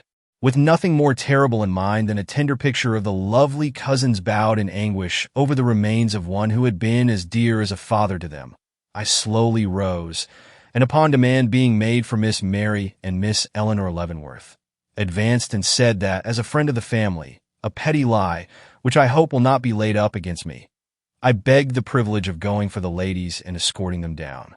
Instantly, a dozen eyes flashed upon me, and I experienced the embarrassment of one who, by some unexpected word or action, has drawn upon himself the concentrated attention of a whole room. But the permission sought being almost immediately accorded, I was speedily enabled to withdraw from my rather trying position, finding myself, almost before I knew it, in the hall, my face aflame, my heart beating with excitement, and these words of Mr. Gryce ringing in my ears. 3rd floor, rear room, first door at the head of the stairs. You will find the young ladies expecting you. Chapter 6. Sidelights. Oh, she has beauty might ensnare a conqueror's soul, and make him leave his crown, at random, to be scuffled for by slaves. Otway. 3rd floor, rear room, first door at the head of the stairs. What was I about to encounter there? Mounting the lower flight, and shuddering by the library wall, which to my troubled fancy seemed written all over with horrible suggestions. I took my way slowly upstairs, revolving in my mind many things, among which an admonition uttered long ago by my mother occupied a prominent place. My son, remember that a woman with a secret may be a fascinating study, but she can never be a safe, nor even satisfactory, companion. A wise saw, no doubt, but totally inapplicable to the present situation. Yet it continued to haunt me till the sight of the door, to which I had been directed, put every other thought to flight save that I was about to meet the stricken nieces of a brutally murdered man. Pausing only long enough on the threshold to compose myself for the interview, I lifted my hand to knock, when a rich, clear voice rose from within, and I heard distinctly uttered these astounding words. I do not accuse your hand, though I know of none other which would or could have done this deed. But your heart, your head, your will, these I do and must accuse, in my secret mind at least. And it is well that you should know it. Struck with horror, I staggered back, my hands to my ears, when a touch fell on my arm, and turning, I saw Mr. Gryce standing close beside me, with his finger on his lip, and the last flickering shadow of a flying emotion fading from his steady, almost compassionate countenance. "Come, come," he exclaimed. "I see you don't begin to know what kind of a world you are living in. Rouse yourself. Remember they are waiting down below. But who is it? Who is it that spoke? That we shall soon see." And without waiting to meet, much less answer, my appealing look, he struck his hand against the door and flung it wide open. Instantly a flush of lovely color burst upon us. Blue curtains, blue carpets, blue walls. It was like a glimpse of heavenly azure in a spot where only darkness and gloom were to be expected. Fascinated by the sight, I stepped impetuously forward, but instantly paused again, overcome and impressed by the exquisite picture I saw before me. Seated in an easy chair of embroidered satin, but rousing from her half-recumbent position, like one who was in the act of launching a powerful invective, I beheld a glorious woman. Fair, frail, proud, delicate, looking like a lily in the thick, creamy-tinted wrapper that alternately clung to and swayed from her finely molded figure, with her forehead crowned with the palest of pale tresses, lifted and flashing with power, one quivering hand clasping the arm of her chair, the other outstretched and pointing toward some distant object in the room. Her whole appearance was so startling, so extraordinary, that I held my breath in surprise, actually for the moment doubting if it were a living woman I beheld, or some famous pythoness conjured up from ancient story, to express in one tremendous gesture the supreme indignation of outraged womanhood. "Miss Mary Leavenworth," whispered that ever-present voice over my shoulder. Ah, Mary Leavenworth! What a relief came with this name. This beautiful creature, then, was not the Eleanor who could load, aim, and fire a pistol. Turning my head, I followed the guiding of that uplifted hand, now frozen into its place by a new emotion, the emotion of being interrupted in the midst of a direful and pregnant revelation, and saw. But no, here description fails me. Eleanor Leavenworth must be painted by other hands than mine. I could sit half the day and dilate upon the subtle grace, the pale magnificence, the perfection of form and feature which make Mary Leavenworth the wonder of all who behold her. But Eleanor, I could as soon paint the beatings of my own heart. Beguiling, terrible, grand, pathetic, that face of faces flashed upon my gaze, and instantly the moonlight loveliness of her cousin faded from my memory, and I saw only Eleanor from that moment on forever. When my glance first fell upon her, she was standing by the side of a small table, with her face turned toward her cousin, and her two hands resting, the one upon her breast, the other on the table, in an attitude of antagonism. But before the sudden pang which shot through me at the sight of her beauty had subsided, her head had turned, her gaze had encountered mine. All the horror of the situation had burst upon her, and instead of a haughty woman, drawn up to receive and trample upon the insinuations of another, I beheld, alas, a trembling, panting human creature, conscious that a sword hung above her head, and without a word to say why it should not fall and slay her. It was a pitiable change, a heart-rending revelation. I turned from it as from a confession. But just then, her cousin, who had apparently regained her self-possession at the first betrayal of emotion on the part of the other, stepped forward and, holding out her hand, inquired, "Is not this Mr. Raymond? How kind of you, sir. And you?" Turning to Mr. Gryce, "You have come to tell us we are wanted below. Is it not so?" It was the voice I had heard through the door, but modulated to a sweet, winning, almost caressing tone. Glancing hastily at Mr. Gryce, I looked to see how he was affected by it. Evidently much, for the bow with which he greeted her words was lower than ordinary, and the smile with which he met her earnest look both deprecating and reassuring. His glance did not embrace her cousin, though her eyes were fixed upon his face, with an inquiry in their depths more agonizing than the utterance of any cry would have been. Knowing Mr. Gryce as I did, I felt that nothing could promise worse, or be more significant, than this transparent disregard of one who seemed to fill the room with her terror. And, struck with pity, I forgot that Mary Leavenworth had spoken, forgot her very presence in fact, and, turning hastily away, took one step toward her cousin, when Mr. Gryce's hand, falling on my arm, stopped me. "Miss Leavenworth speaks," said he. Recalled to myself, I turned my back upon what had so interested me even while it repelled, and forcing myself to make some sort of reply to the fair creature before me, offered my arm and led her toward the door. Immediately the pale, proud countenance of Mary Leavenworth softened almost to the point of smiling. And here let me say, there never was a woman who could smile and not smile like Mary Leavenworth. Looking in my face, with a frank and sweet appeal in her eyes, she murmured, "You are very good. I do feel the need of support. The occasion is so horrible, and my cousin there." Here a little gleam of alarm nickered into her eyes, "is so very strange today." Humph, thought I to myself. Where is the grand, indignant Pythoness, with the unspeakable wrath and menace in her countenance, whom I saw when I first entered the room? Could it be that she was trying to beguile us from our conjectures, by making light of her former expressions? Or was it possible she deceived herself so far as to believe us unimpressed by the weighty accusation overheard by us at a moment so critical? But Eleanor Leavenworth, leaning on the arm of the detective, soon absorbed all my attention.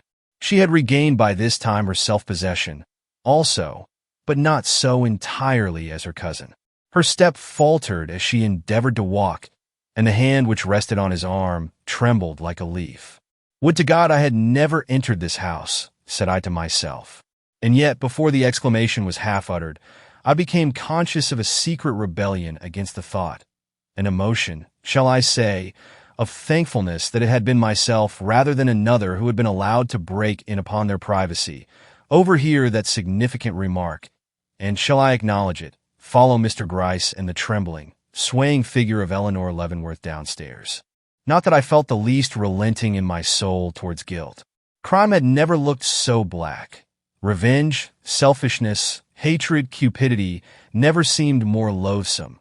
And yet, but why enter into the consideration of my feelings at that time? They cannot be of interest. Besides, who can fathom the depths of his own soul, or untangle for others the secret cords of revulsion and attraction which are, and ever have been, a mystery and wonder to himself? Enough that, supporting upon my arm the half-fainting form of one woman, but with my attention and interest devoted to another, I descended the stairs of the Leavenworth mansion, and re-entered the dreaded presence of those inquisitors of the law who had been so impatiently awaiting us. As I once more crossed that threshold, and faced the eager countenances of those I had left so short a time before, I felt as if ages had elapsed in the interval. So much can be experienced by the human soul in the short space of a few overweighted moments. Chapter 7. Mary Leavenworth. For this relief, much thanks. Hamlet. Have you ever observed the effect of the sunlight bursting suddenly upon the earth from behind a mass of heavily surcharged clouds? If so, you can have some idea of the sensation produced in that room by the entrance of these two beautiful ladies. Possessed of a loveliness which would have been conspicuous in all places and under all circumstances, Mary, at least if not her less striking, though by no means less interesting cousin, could never have entered any assemblage without drawing to herself the wondering attention of all present. But, heralded as here, by the most fearful of tragedies, what could you expect from a collection of men such as I have already described, but overmastering wonder and incredulous admiration? Nothing, perhaps, and yet at the first murmuring sound of amazement and satisfaction, I felt my soul recoil in disgust. Making haste to seat my now trembling companion in the most retired spot I could find, I looked around for her cousin. But Eleanor Leavenworth, weak as she had appeared in the interview above, showed at this moment neither hesitation nor embarrassment. Advancing upon the arm of the detective, whose suddenly assumed air of persuasion in the presence of the jury was anything but reassuring, she stood for an instant gazing calmly upon the scene before her. Then, bowing to the coroner with a grace and condescension which seemed at once to place him on the footing of a politely endured intruder in this home of elegance, she took the seat which her own servants hastened to procure for her, with an ease and dignity that rather recalled the triumphs of the drawing-room than the self-consciousness of a scene such as that in which we found ourselves. Palpable acting, though it was not without its effect. Instantly the murmurs ceased, the obtrusive glances fell, and something like a forced respect made itself visible upon the countenances of all present. Even I, impressed as I had been by her very different demeanor in the room above, experienced a sensation of relief, and was more than startled when, upon turning to the lady at my side, I beheld her eyes riveted upon her cousin with an inquiry in their depths that was anything but encouraging. Fearful of the effect this look might have upon those about us, I hastily seized her hand which, clenched and unconscious, hung over the edge of her chair, and was about to beseech her to have care, when her name, called in a slow, impressive way by the coroner, roused her from her abstraction. Hurriedly withdrawing her gaze from her cousin, she lifted her face to the jury, and I saw a gleam pass over it which brought back my early fancy of the Pythoness. But it passed, and it was with an expression of great modesty she settled herself to respond to the demand of the coroner and answer the first few opening inquiries. But what can express the anxiety of that moment to me? Gentle as she now appeared, she was capable of great wrath, as I knew. Was she going to reiterate her suspicions here? Did she hate as well as mistrust her cousin? Would she dare assert in this presence, and before the world, what she found it so easy to utter in the privacy of her own room and the hearing of the one person concerned? Did she wish to? Her own countenance gave me no clue to her intentions, and, in my anxiety, I turned once more to look at Eleanor. But she, in a dread and apprehension I could easily understand, had recoiled at the first intimation that her cousin was to speak, and now sat with her face covered from sight by hands blanched to an almost deathly whiteness. The testimony of Mary Leavenworth was short. After some few questions, mostly referring to her position in the house and her connection with its deceased master, she was asked to relate what she knew of the murder itself, and of its discovery by her cousin and the servants. Lifting up a brow that seemed never to have known till now the shadow of care or trouble, and a voice that, whilst low and womanly, rang like a bell through the room, she replied, "You ask me, gentlemen, a question which I cannot answer of my own personal knowledge. I know nothing of this murder, nor of its discovery, save what has come to me through the lips of others." My heart gave a bound of relief, and I saw Eleanor Leavenworth's hands drop from her brow like stone, while a flickering gleam as of hope fled over her face, and then died away like sunlight leaving marble. For, strange as it may seem to you, Mary earnestly continued, the shadow of a past horror revisiting her countenance, I did not enter the room where my uncle lay. I did not even think of doing so. My only impulse was to fly from what was so horrible and heart-rending. But Eleanor went in, and she can tell you. We will question Miss Eleanor Leavenworth later, interrupted the coroner, but very gently for him. Evidently the grace and elegance of this beautiful woman were making their impression. What we want to know is what you saw. You say you cannot tell us of anything that passed in the room at the time of the discovery. No, sir. Only what occurred in the hall. Nothing occurred in the hall, she innocently remarked. Did not the servants pass in from the hall, and your cousin come out there after her revival from her fainting fit? Mary Leavenworth's violet eyes opened wonderingly. Yes, sir. But that was nothing. You remember, however, her coming into the hall? Yes, sir. With a paper in her hand? Paper. And she wheeled suddenly and looked at her cousin. Did you have a paper, Eleanor? The moment was intense. Eleanor Leavenworth, who at the first mention of the word paper had started perceptibly, rose to her feet at this naive appeal, and opening her lips, seemed about to speak, when the coroner, with a strict sense of what was regular, lifted his hand with decision, and said, You need not ask your cousin, miss, but let us hear what you have to say yourself. Immediately, Eleanor Leavenworth sank back, a pink spot breaking out on either cheek, while a slight murmur testified to the disappointment of those in the room, who were more anxious to have their curiosity gratified than the forms of law adhered to. Satisfied with having done his duty, and disposed to be easy with so charming a witness, the coroner repeated his question. Tell us, if you please, if you saw any such thing in her hand? Oh, no, I saw nothing. Being now questioned in relation to the events of the previous night, she had no new light to throw upon the subject. She acknowledged her uncle to have been a little reserved at dinner, but no more so than at previous times when annoyed by some business anxiety. Asked if she had seen her uncle again that evening, she said no, that she had been detained in her room, that the sight of him, sitting in his seat at the head of the table, was the very last remembrance she had of him. There was something so touching, so forlorn, and yet so unobtrusive in this simple recollection of hers, that a look of sympathy passed slowly around the room. I even detected Mr. Gryce softening towards the inkstand. But Eleanor Leavenworth sat unmoved. Was your uncle on ill terms with anyone? Was now asked. Had he valuable papers or secret sums of money in his possession? To all these inquiries she returned an equal negative. Has your uncle met any stranger lately, or received any important letter during the last few weeks, which might seem in any way to throw light upon this mystery? There was the slightest perceptible hesitation in her voice as she replied, No, not to my knowledge. I don't know of any such. But here, stealing a side glance at Eleanor, she evidently saw something that reassured her, for she hastened to add, I believe I may go further than that, and meet your question with a positive no. My uncle was in the habit of confiding in me, and I should have known if anything of importance to him had occurred.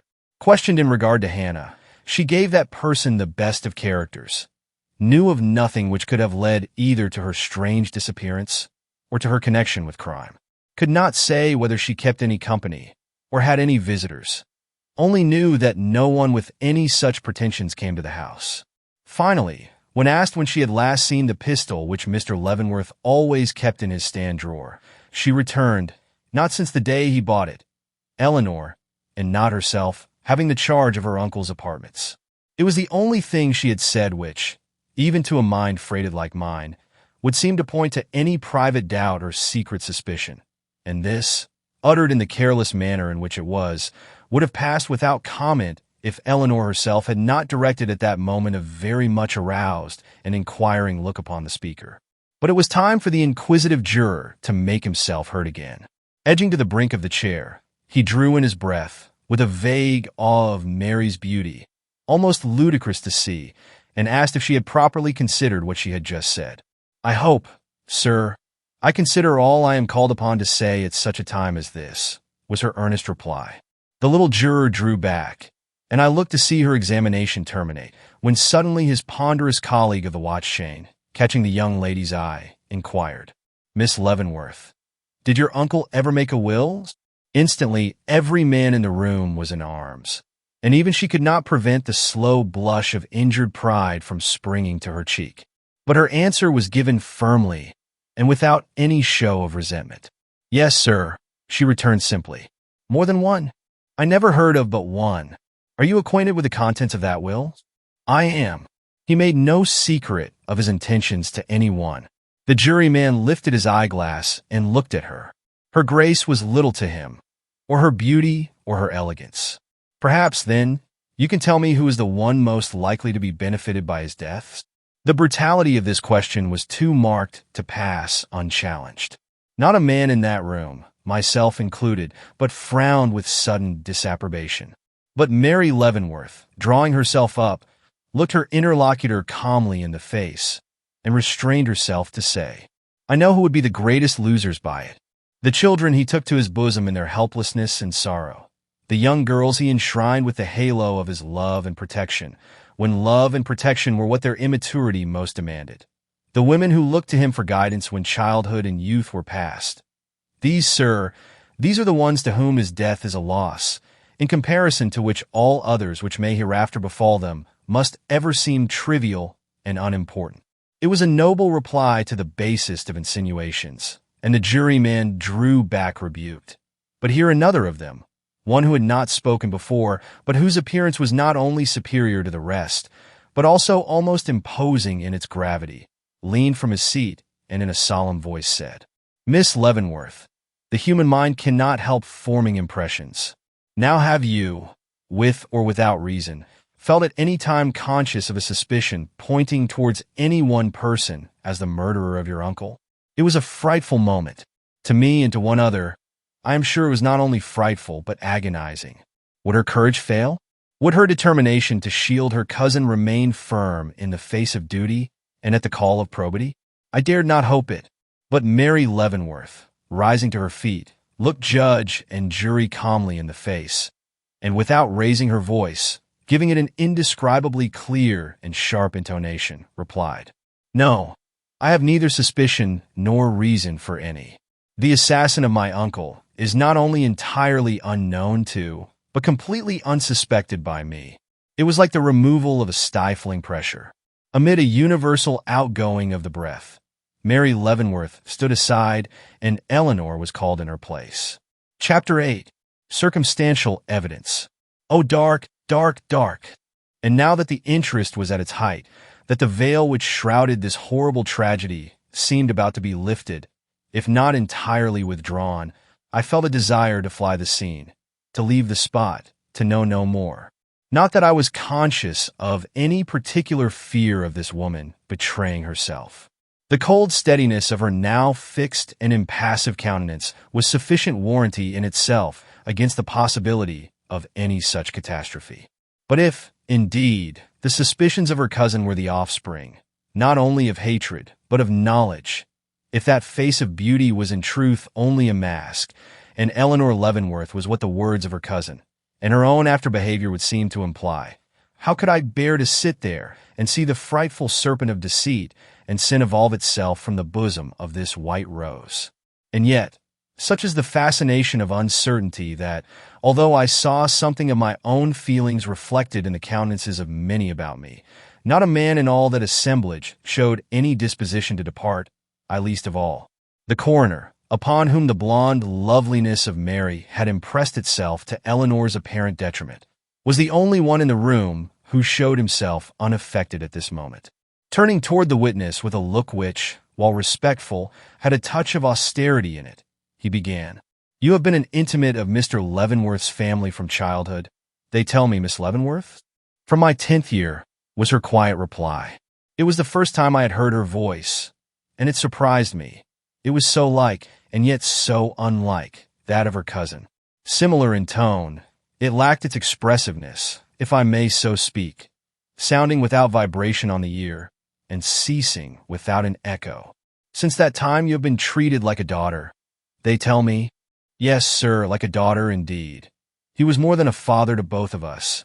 You and Miss Mary Leavenworth are cousins, I believe." "When did she enter the family?" "At the same time I did. Our respective parents were victims of the same disaster. If it had not been for our uncle, we should have been thrown, children as we were, upon the world. But here she paused, her firm lips breaking into a half-tremble. "But he, in the goodness of his heart, adopted us into his family, and gave us what we had both lost, a father and a home." "You say he was a father to you, as well as to your cousin, that he adopted you. Do you mean by that he not only surrounded you with present luxury, but gave you to understand that the same should be secured to you after his death? In short, that he intended to leave any portion of his property to you?" "No, sir. I was given to understand, from the first, that his property would be bequeathed by will to my cousin." "Your cousin was no more nearly related to him than yourself, Miss Leavenworth. Did he never give you any reason for this evident partiality?" None but his pleasure, sir. Her answers up to this point had been so straightforward and satisfactory that a gradual confidence seemed to be taking the place of the rather uneasy doubts which had from the first circled about this woman's name and person. But at this admission, uttered as it was in a calm, unimpassioned voice, not only the jury, but myself, who had so much truer reason for distrusting her, felt that actual suspicion in her case must be very much shaken before the utter lack of motive which this reply so clearly betokened. Meanwhile, the coroner continued, "If your uncle was as kind to you as you say, you must have become very much attached to him?" "Yes, sir," her mouth taking a sudden determined curve. "His death, then, must have been a great shock to you?" "Very, very great. Enough of itself to make you faint away, as they tell me you did, at the first glimpse you had of his body?" "Enough, quite. And yet you seem to be prepared for it?" "Prepared? The servants say you were much agitated at finding your uncle did not make his appearance at the breakfast table." "The servants?" Her tongue seemed to cleave to the roof of her mouth. She could hardly speak. "That when you returned from his room, you were very pale." Was she beginning to realize that there was some doubt, if not actual suspicion, in the mind of the man who could assail her with questions like these? I had not seen her so agitated since that one memorable instant up in her room. But her mistrust, if she felt any, did not long betray itself. Calming herself by a great effort, she replied, with a quiet gesture, "That is not so strange. My uncle was a very methodical man. The least change in his habits would be likely to awaken our apprehensions." "You were alarmed, then?" "To a certain extent, I was." "Miss Leavenworth, who was in the habit of overseeing the regulation of your uncle's private apartments?" "I am, sir." "You are doubtless, then, acquainted with a certain stand in his room containing a drawer?" "Yes, sir." "How long is it since you had occasion to go to this drawer?" "Yesterday," visibly trembling at the admission. "At what time?" "Near noon, I should judge." "Was the pistol he was accustomed to keep there in its place at the time?" "I presume so. I did not observe." "Did you turn the key upon closing the drawer?" "I did." "Take it out?" "No, sir." "Miss Leavenworth, that pistol, as you have perhaps observed, lies on the table before you. Will you look at it?" And lifting it up into view, he held it towards her. If he had meant to startle her by the sudden action, he amply succeeded. At the first sight of the murderous weapon, she shrank back, and a horrified but quickly suppressed shriek burst from her lips. "Oh, no, no!" she moaned, flinging out her hands before her. "I must insist upon your looking at it, Miss Leavenworth," pursued the coroner. "When it was found just now, all the chambers were loaded." Instantly the agonized look left her countenance. "Oh, then," she did not finish, but put out her hand for the weapon. But the coroner, looking at her steadily, continued, "It has been lately fired off for all that." "The hand that cleaned the barrel forgot the cartridge chamber, Miss Leavenworth." She did not shriek again, but a hopeless, helpless look slowly settled over her face, and she seemed about to sink. But like a flash the reaction came, and lifting her head with a steady, grand action I have never seen equaled, she exclaimed, "Very well. What then?" The coroner laid the pistol down. Men and women glanced at each other. Every one seemed to hesitate to proceed. I heard a tremulous sigh at my side, and, turning, beheld Mary Leavenworth staring at her cousin with a startled flush on her cheek, as if she began to recognize that the public, as well as herself, detected something in this woman, calling for explanation. At last the coroner summoned up courage to continue. "You ask me, Miss Leavenworth, upon the evidence given, what then? Your question obliges me to say that no burglar, no hired assassin, would have used this pistol for a murderous purpose, and then taken the pains, not only to clean it, but to reload it, and lock it up again in the drawer from which he had taken it." She did not reply to this, but I saw Mr. Gryce make a note of it with that peculiar, emphatic nod of his. "Nor," he went on, even more gravely, "would it be possible for anyone who was not accustomed to pass in and out of Mr. Leavenworth's room at all hours, to enter his door so late at night, procure this pistol from its place of concealment, traverse his apartment, and advance as closely upon him as the facts show to have been necessary, without causing him at least to turn his head to one side, which, in consideration of the doctor's testimony, we cannot believe he did." It was a frightful suggestion, and we looked to see Eleanor Leavenworth recoil. But that expression of outraged feeling was left for her cousin to exhibit. Starting indignantly from her seat, Mary cast one hurried glance around her and opened her lips to speak. But Eleanor, slightly turning, motioned her to have patience and replied in a cold and calculating voice, "You are not sure, sir, that this was done. If my uncle, for some purpose of his own, had fired the pistol off yesterday, let us say, which is surely possible, if not probable, the like results would be observed and the same conclusions drawn. Miss Leavenworth," the coroner went on, "the ball has been extracted from your uncle's head. Ah! It corresponds with those in the cartridges found in his stand drawer, and is of the number used with this pistol." Her head fell forward on her hands. Her eyes sought the floor. Her whole attitude expressed disheartenment. Seeing it, the coroner grew still more grave. "Miss Leavenworth," said he, "I have now some questions to put you concerning last night. Where did you spend the evening?" "Alone, in my own room." "You, however, saw your uncle or your cousin during the course of it?" "No, sir. I saw no one after leaving the dinner table, except Thomas," she added after a moment's pause. "And how came you to see him?" "He came to bring me the card of a gentleman who called." "May I ask the name of the gentleman?" The name on the card was Mr. Leroy Robbins. The matter seemed trivial, but the sudden start given by the lady at my side made me remember it. "Miss Leavenworth, when seated in your room, are you in the habit of leaving your door open?" A startled look at this quickly suppressed. "Not in the habit, no, sir." "Why did you leave it open last night?" "I was feeling warm." "No other reason?" "I can give no other." "When did you close it?" "Upon retiring." "Was that before or after the servants went up?" "After." "Did you hear Mr. Harwell when he left the library and ascended to his room?" "I did, sir." "How much longer did you leave your door open after that?" A few minutes, I cannot say," she added hurriedly. "Cannot say? Why? Do you forget?" "I forget just how long after Mr. Harwell came up I closed it." "Was it more than 10 minutes?" "Yes." "More than 20? Perhaps." How pale her face was, and how she trembled. "Miss Leavenworth, according to evidence, your uncle came to his death not very long after Mr. Harwell left him. If your door was open, you ought to have heard if anyone went to his room or any pistol shot was fired. Now, did you hear anything?" "I heard no confusion, no, sir." "Did you hear anything?" "Nor any pistol shot." "Miss Leavenworth, excuse my persistence, but did you hear anything?" "I heard a door close." "What door?" "The library door." "When?" "I do not know." She clasped her hands hysterically. "I cannot say. Why do you ask me so many questions?" I leaped to my feet. She was swaying, almost fainting, but before I could reach her, she had drawn herself up again and resumed her former demeanor. "Excuse me," said she. "I am not myself this morning. I beg your pardon." And she turned steadily to the coroner. "What was it you asked?" I asked, and his voice grew thin and high. Evidently her manner was beginning to tell against her. "When it was you heard the library door shut?" "I cannot fix the precise time, but it was after Mr. Harwell came up and before I closed my own." "And you heard no pistol shot?" "No, sir." The coroner cast a quick look at the jury, who almost to a man glanced aside as he did so.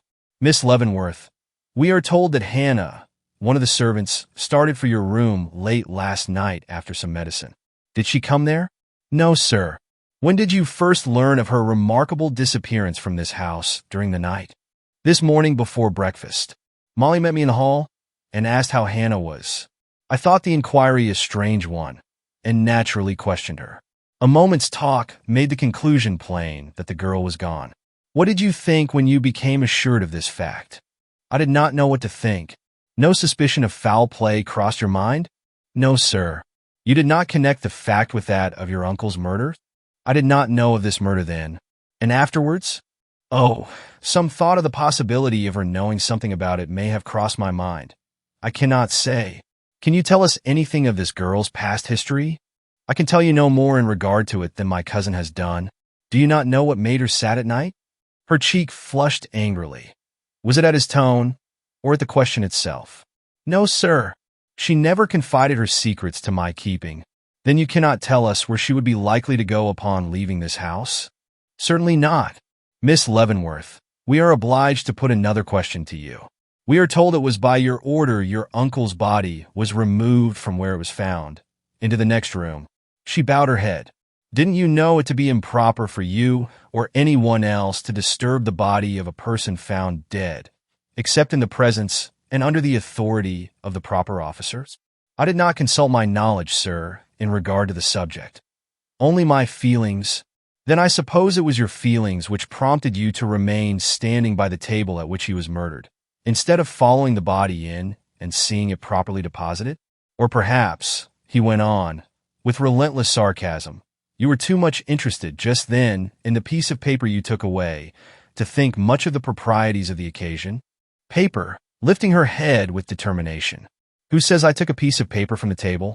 One witness has sworn to seeing you bend over the table upon which several papers lay strewn. Another, to meeting you a few minutes later in the hall, just as you were putting a piece of paper into your pocket. The inference follows, Miss Leavenworth. This was a home thrust, and we looked to see some show of agitation, but her haughty lip never quivered. You have drawn the inference, and you must prove the fact. The answer was stateliness itself, and we were not surprised to see the coroner look a trifle baffled. But, recovering himself, he said, Miss Leavenworth, I must ask you again whether you did or did not take anything from that table. She folded her arms. I decline answering the question, she quietly said. Pardon me, he rejoined. It is necessary that you should. Her lip took a still more determined curve. When any suspicious paper is found in my possession, it will be time enough then for me to explain how I came by it. This defiance seemed to quite stagger the coroner. Do you realize to what this refusal is liable to subject you? She dropped her head. I am afraid that I do. Yes, sir. Mr. Gryce lifted his hand and softly twirled the tassel of the window curtain. And you still persist? She absolutely disdained to reply.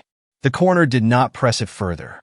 It had now become evident to all that Eleanor Leavenworth not only stood on her defense, but was perfectly aware of her position and prepared to maintain it.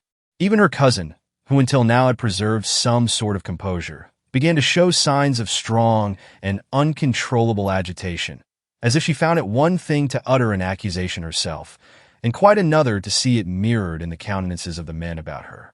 Miss Leavenworth, the coroner continued, changing the line of attack, you have always had free access to your uncle's apartments, have you not? Yes, sir. Might even have entered his room late at night, crossed it and stood at his side, without disturbing him sufficiently to cause him to turn his head? Yes, her hands pressing themselves painfully together. Miss Leavenworth, the key to the library door is missing. She made no answer. It has been testified to that previous to the actual discovery of the murder, you visited the door of the library alone. Will you tell us if the key was then in the lock? It was not. Are you certain? I am. Now, was there anything peculiar about this key, either in size or shape? She strove to repress the sudden terror which this question produced, glanced carelessly around at the group of servants stationed at her back, and trembled. It was a little different from the others, she finally acknowledged. In what respect? The handle was broken. Ah, gentlemen, the handle was broken, emphasized the coroner, looking towards the jury. Mr. Gryce seemed to take this information to himself, for he gave another of his quick nods. You would, then, recognize this key, Miss Leavenworth, if you should see it? She cast a startled look at him, as if she expected to behold it in his hand, but, seeming to gather courage at not finding it produced, replied quite easily. I think I should, sir. The coroner seemed satisfied, and was about to dismiss the witness when Mr. Gryce quietly advanced and touched him on the arm. One moment, said that gentleman, and stooping, he whispered a few words in the coroner's ear. Then, recovering himself, stood with his right hand in his breast pocket and his eye upon the chandelier. I scarcely dared to breathe. Had he repeated to the coroner the words he had inadvertently overheard in the hall above? But a glance at the latter's face satisfied me that nothing of such importance had transpired. He looked not only tired, but a trifle annoyed. Miss Leavenworth, said he, turning again in her direction, you have declared that you did not visit your uncle's room last evening. Do you repeat the assertion? I do. He glanced at Mr. Gryce, who immediately drew from his breast a handkerchief curiously soiled. It is strange, then, that your handkerchief should have been found this morning in that room."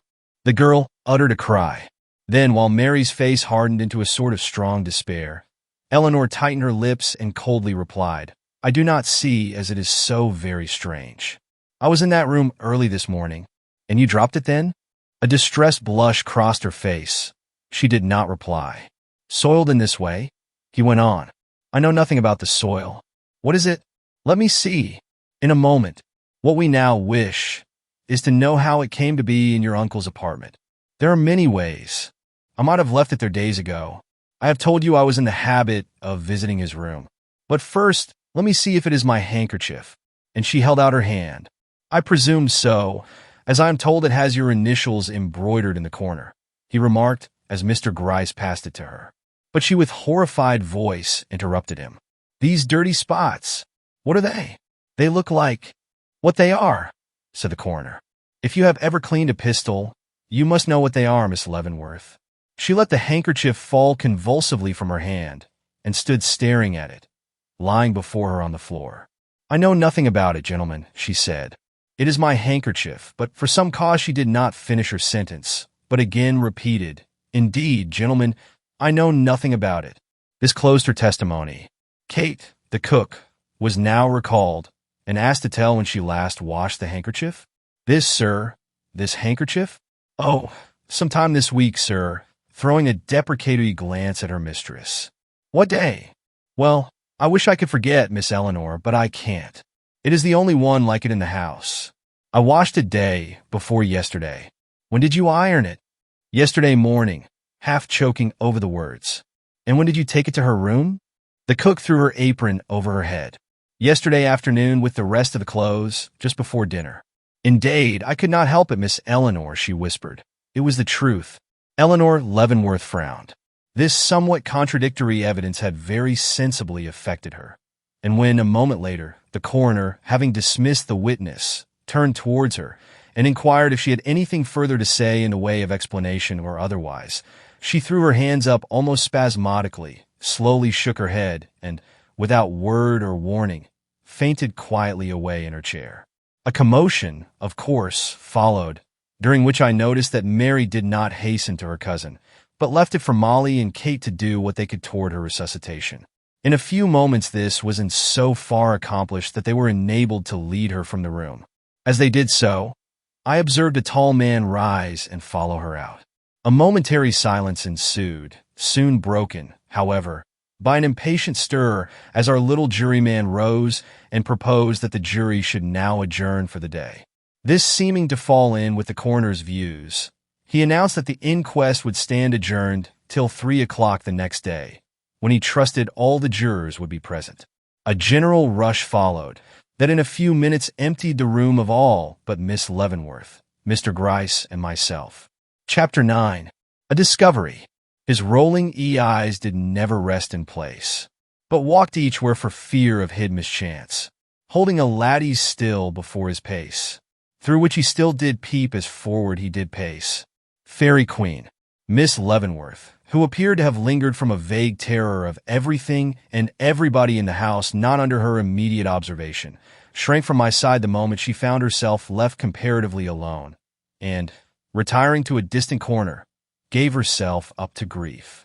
Turning my attention, therefore, in the direction of Mr. Gryce, I found that person busily engaged in counting his own fingers with a troubled expression upon his countenance, which may or may not have been the result of that arduous employment. But, at my approach, satisfied perhaps that he possessed no more than the requisite number, he dropped his hands and greeted me with a faint smile which was, considering all things, too suggestive to be pleasant. "Well," said I, taking my stand before him, "I cannot blame you. You had a right to do as you thought best. But how had you the heart? Was she not sufficiently compromised without your bringing out that wretched handkerchief, which she may or may not have dropped in that room, but whose presence there, soiled though it was with pistol grease, is certainly no proof that she herself was connected with this murder?" "Mr. Raymond," he returned, "I have been detailed as police officer and detective to look after this case, and I propose to do it." "Of course," I hastened to reply.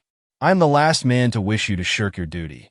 But you cannot have the temerity to declare that this young and tender creature can by any possibility be considered as at all likely to be implicated in a crime so monstrous and unnatural.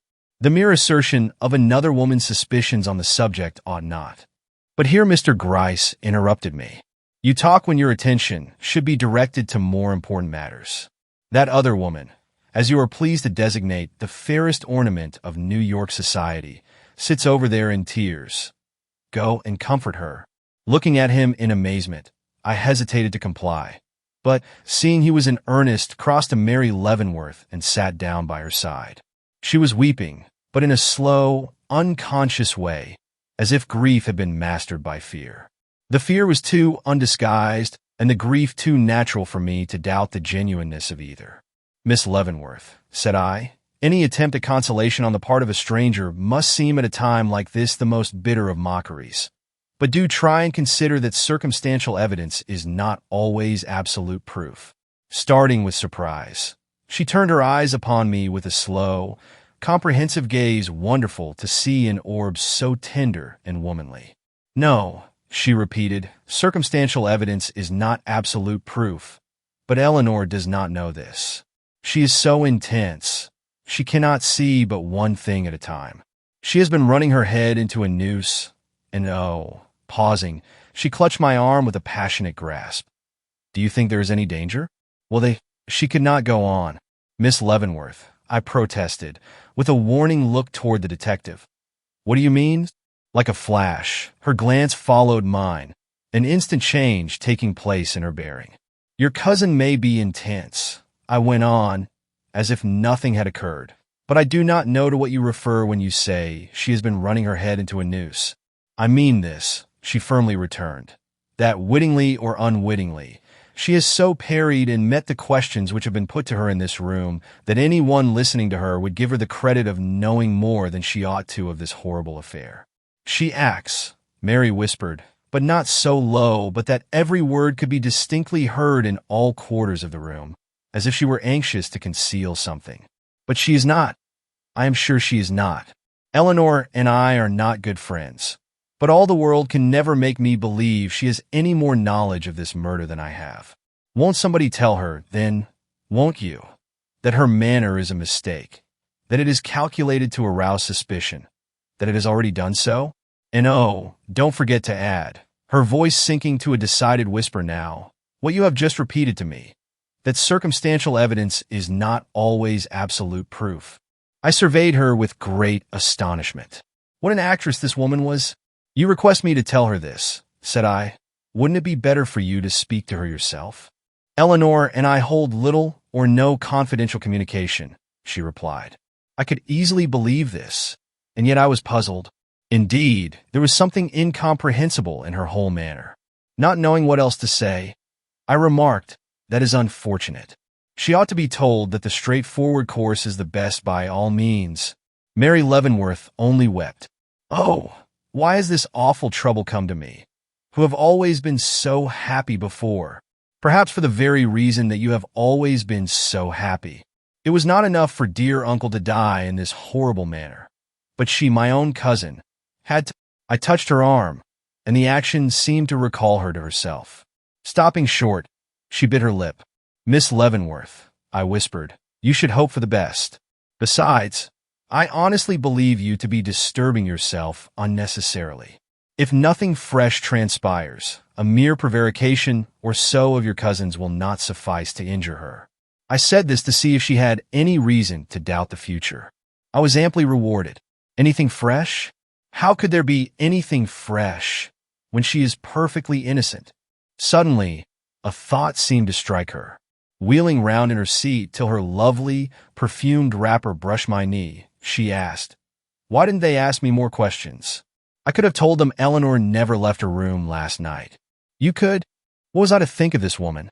Yes, my room is nearer the head of the stairs than hers. If she had passed my door, I should have heard her, don't you see?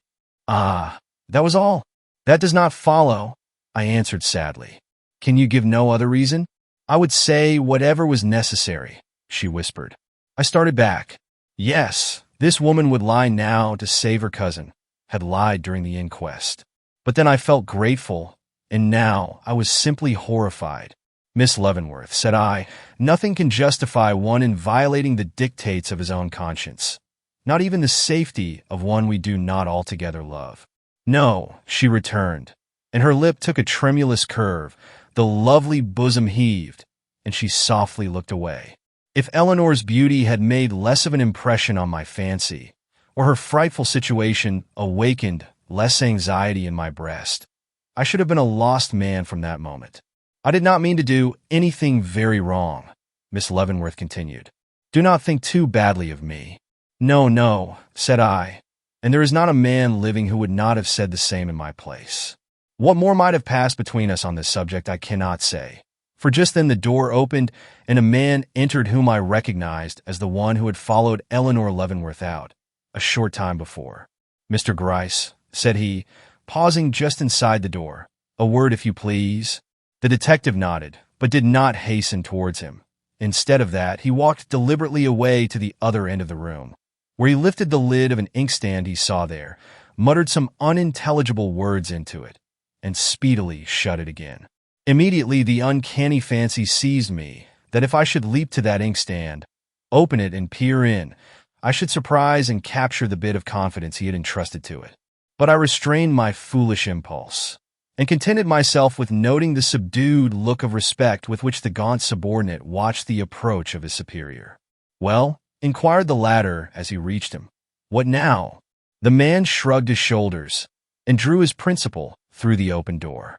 Once in the hall, their voices sank to a whisper, and as their backs only were visible, I turned to look at my companion. She was pale but composed. Has he come from Eleanor? I do not know. I fear so. Miss Leavenworth, I proceeded, can it be possible that your cousin has anything in her possession she desires to conceal? Then you think she is trying to conceal something? I do not say so, but there was considerable talk about a paper. They will never find any paper or anything else suspicious in Eleanor's possession, Mary interrupted. In the first place, there was no paper of importance enough. I saw Mr. Gryce's form suddenly stiffen for anyone to attempt its abstraction and concealment. Can you be sure of that? May not your cousin be acquainted with something? There was nothing to be acquainted with, Mr. Raymond. We live the most methodical and domestic of lives. I cannot understand, for my part, why so much should be made out of this. My uncle undoubtedly came to his death by the hand of some intended burglar. That nothing was stolen from the house is no proof that a burglar never entered it. As for the doors and windows being locked, will you take the word of an Irish servant as infallible upon such an important point? I cannot. I believe the assassin to be one of a gang who make their living by breaking into houses, and if you cannot honestly agree with me, do try and consider such an explanation as possible. If not for the sake of the family credit, why then? And she turned her face with all its fair beauty upon mine, eyes, cheeks, mouth all so exquisite and winsome. Why then for mine? Instantly Mr. Gryce turned towards us.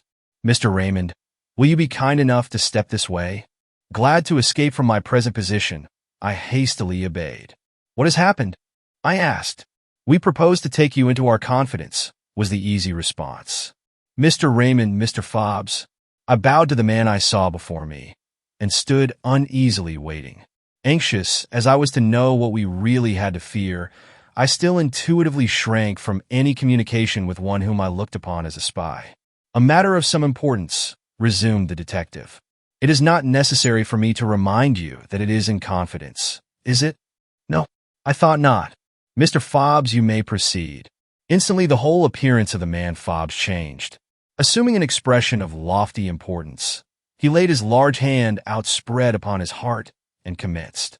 Detailed by Mr. Gryce to watch the movements of Miss Eleanor Leavenworth. I left this room upon her departure from it, and followed her and the two servants who conducted her upstairs to her own apartment. Once there, Mr. Gryce interrupted him. Once there? Where? Her own room, sir. Where situated? At the head of the stairs. That is not her room. Go on. Not her room? Then it was the fire she was after, he cried, clapping himself on the knee. The fire. Excuse me. I am ahead of my story. She did not appear to notice me much, though I was right behind her. It was not until she had reached the door of this room which was not her room, he interpolated dramatically and turned to dismiss her servants, that she seemed conscious of having been followed. Eyeing me then with an air of great dignity, quickly eclipsed, however, by an expression of patient endurance, she walked in, leaving the door open behind her in a courteous way I cannot sufficiently commend. I could not help frowning. Honest as the man appeared, this was evidently anything but a sore subject with him. Observing me frown, he softened his manner. Not seeing any other way of keeping her under my eye, except by entering the room, I followed her in and took a seat in a remote corner. She flashed one look at me as I did so, and commenced pacing the floor in a restless kind of way I'm not altogether used to. At last she stopped abruptly, right in the middle of the room. "Give me a glass of water," she gasped. "I'm faint again, quick." On the stand in the corner. Now, in order to get that glass of water, it was necessary for me to pass behind a dressing mirror that reached almost to the ceiling, and I naturally hesitated. But she turned and looked at me, and, well, gentlemen, I think either of you would have hastened to do what she asked, or at least, with a doubtful look at Mr. Gryce, have given your 2 ears for the privilege, even if you didn't succumb to the temptation. "Well, well," exclaimed Mr. Gryce impatiently. "I'm going on," said he. I stepped out of sight then for a moment, but it seemed long enough for her purpose, for when I emerged, glass in hand, she was kneeling at the grate full 5 feet from the spot where she had been standing, and was fumbling with the waist of her dress in a way to convince me she had something concealed there which she was anxious to dispose of. I eyed her pretty closely as I handed her the glass of water, but she was gazing into the grate and didn't appear to notice. Drinking barely a drop, she gave it back, and in another moment was holding out her hands over the fire. "Oh, I am so cold," she cried, "so cold," and I verily believe she was. At any rate, she shivered most naturally. But there were a few dying embers in the grate, and when I saw her thrust her hand again into the folds of her dress, I became distrustful of her intentions and, drawing a step nearer, looked over her shoulder, when I distinctly saw her drop something into the grate that clinked as it fell. Suspecting what it was, I was about to interfere, when she sprang to her feet, seized the scuttle of coal that was upon the hearth, and with one move emptied the whole upon the dying embers. "I want a fire," she cried, "a fire." "That is hardly the way to make one," I returned, carefully taking the coal out with my hands, piece by piece, and putting it back into the scuttle. Till what?" I asked, seeing him and Mr. Gryce exchange a hurried look. "Till I found this," opening his large hand, and showing me a broken-handled key. Chapter 10. Mr. Gryce receives new impetus. There's nothing ill can dwell in such a tempest. This astounding discovery made a most unhappy impression upon me. It was true, then. Eleanor the beautiful, the lovesome, could not finish the sentence even in the silence of my own mind. "You look surprised," said Mr. Gryce, glancing curiously towards the key. "Now, I ain't. A woman does not thrill, blush, equivocate, and faint for nothing, especially such a woman as Miss Leavenworth. A woman who could do such a deed would be the last to thrill, equivocate, and faint," I retorted. "Give me the key. Let me see it." He complacently put it in my hand. "It is the one we want. No getting out of that." I returned it. "If she declares herself innocent, I will believe her." He stared with great amazement. "You have strong faith in the women," he laughed.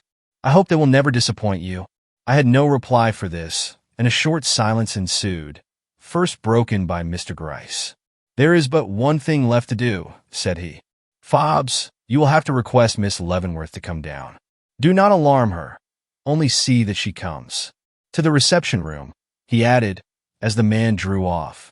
No sooner were we left alone than I made a move to return to Mary, but he stopped me. "Come and see it out," he whispered. "She will be down in a moment." "See it out? You had best." Glancing back, I hesitated, but the prospect of beholding Eleanor again drew me, in spite of myself. Telling him to wait, I returned to Mary's side to make my excuses. "What is the matter? What has occurred?" she breathlessly asked. "Nothing is yet to disturb you much. Do not be alarmed." But my face betrayed me.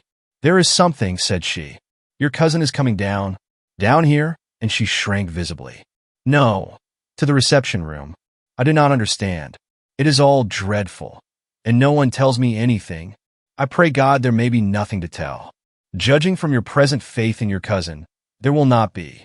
Take comfort, then, and be assured I will inform you if anything occurs which you ought to know." Giving her a look of encouragement, I left her crushed against the crimson pillows of the sofa on which she sat, and rejoined Mr. Gryce. We had scarcely entered the reception room when Eleanor Leavenworth came in. More languid than she was an hour before, but haughty still, she slowly advanced, and, meeting my eye, gently bent her head. "I have been summoned here," said she, directing herself exclusively to Mr. Gryce, "by an individual whom I take to be in your employ. If so, may I request you to make your wishes known at once, as I am quite exhausted and am in great need of rest." "Miss Leavenworth," returned Mr. Gryce, rubbing his hands together and staring in quite a fatherly manner at the doorknob, "I am very sorry to trouble you, but the fact is I wish to ask you—" But here she stopped him. "Anything in regard to the key, which that man has doubtless told you he saw me drop into the ashes?" "Yes, Mississippi." "Then I must refuse to answer any questions concerning it. I have nothing to say on the subject, unless it is this," giving him a look full of suffering, but full of a certain sort of courage, too, "that he was right if he told you I had the key in hiding about my person, and that I attempted to conceal it in the ashes of the grate. Still, miss—" But she had already withdrawn to the door. "I pray you to excuse me," said she. "No argument you could advance would make any difference in my determination. Therefore it would be but a waste of energy on your part to attempt any." And with a flitting glance in my direction, not without its appeal, she quietly left the room. For a moment Mr. Gryce stood gazing after her with a look of great interest. Then, bowing with almost exaggerated homage, he hastily followed her out. I had scarcely recovered from the surprise occasioned by this unexpected movement when a quick step was heard in the hall, and Mary, flushed and anxious, appeared at my side. "What is it?" she inquired. "What has Eleanor been saying?" "Alas!" I answered, "she has not said anything." "That is the trouble, Miss Leavenworth. Your cousin preserves a reticence upon certain points very painful to witness. She ought to understand that if she persists in doing this, that what?" There was no mistaking the deep anxiety prompting this question, that she cannot avoid the trouble that will ensue. For a moment she stood gazing at me, with great horror-stricken, incredulous eyes. Then sinking back into a chair, flung her hands over her face with the cry, "Oh, why were we ever born? Why were we allowed to live? Why did we not perish with those who gave us birth?" In the face of anguish like this, I could not keep still. "Dear Miss Leavenworth," I essayed, "there is no cause for such despair as this. The future looks dark, but not impenetrable. Your cousin will listen to reason, and in explaining—" But she, deaf to my words, had again risen to her feet and stood before me in an attitude almost appalling. Some women in my position would go mad. Mad! Mad! I surveyed her with growing wonder. I thought I knew what she meant. She was conscious of having given the cue which had led to this suspicion of her cousin, and that in this way the trouble which hung over their heads was of her own making. I endeavored to soothe her, but my efforts were all unavailing.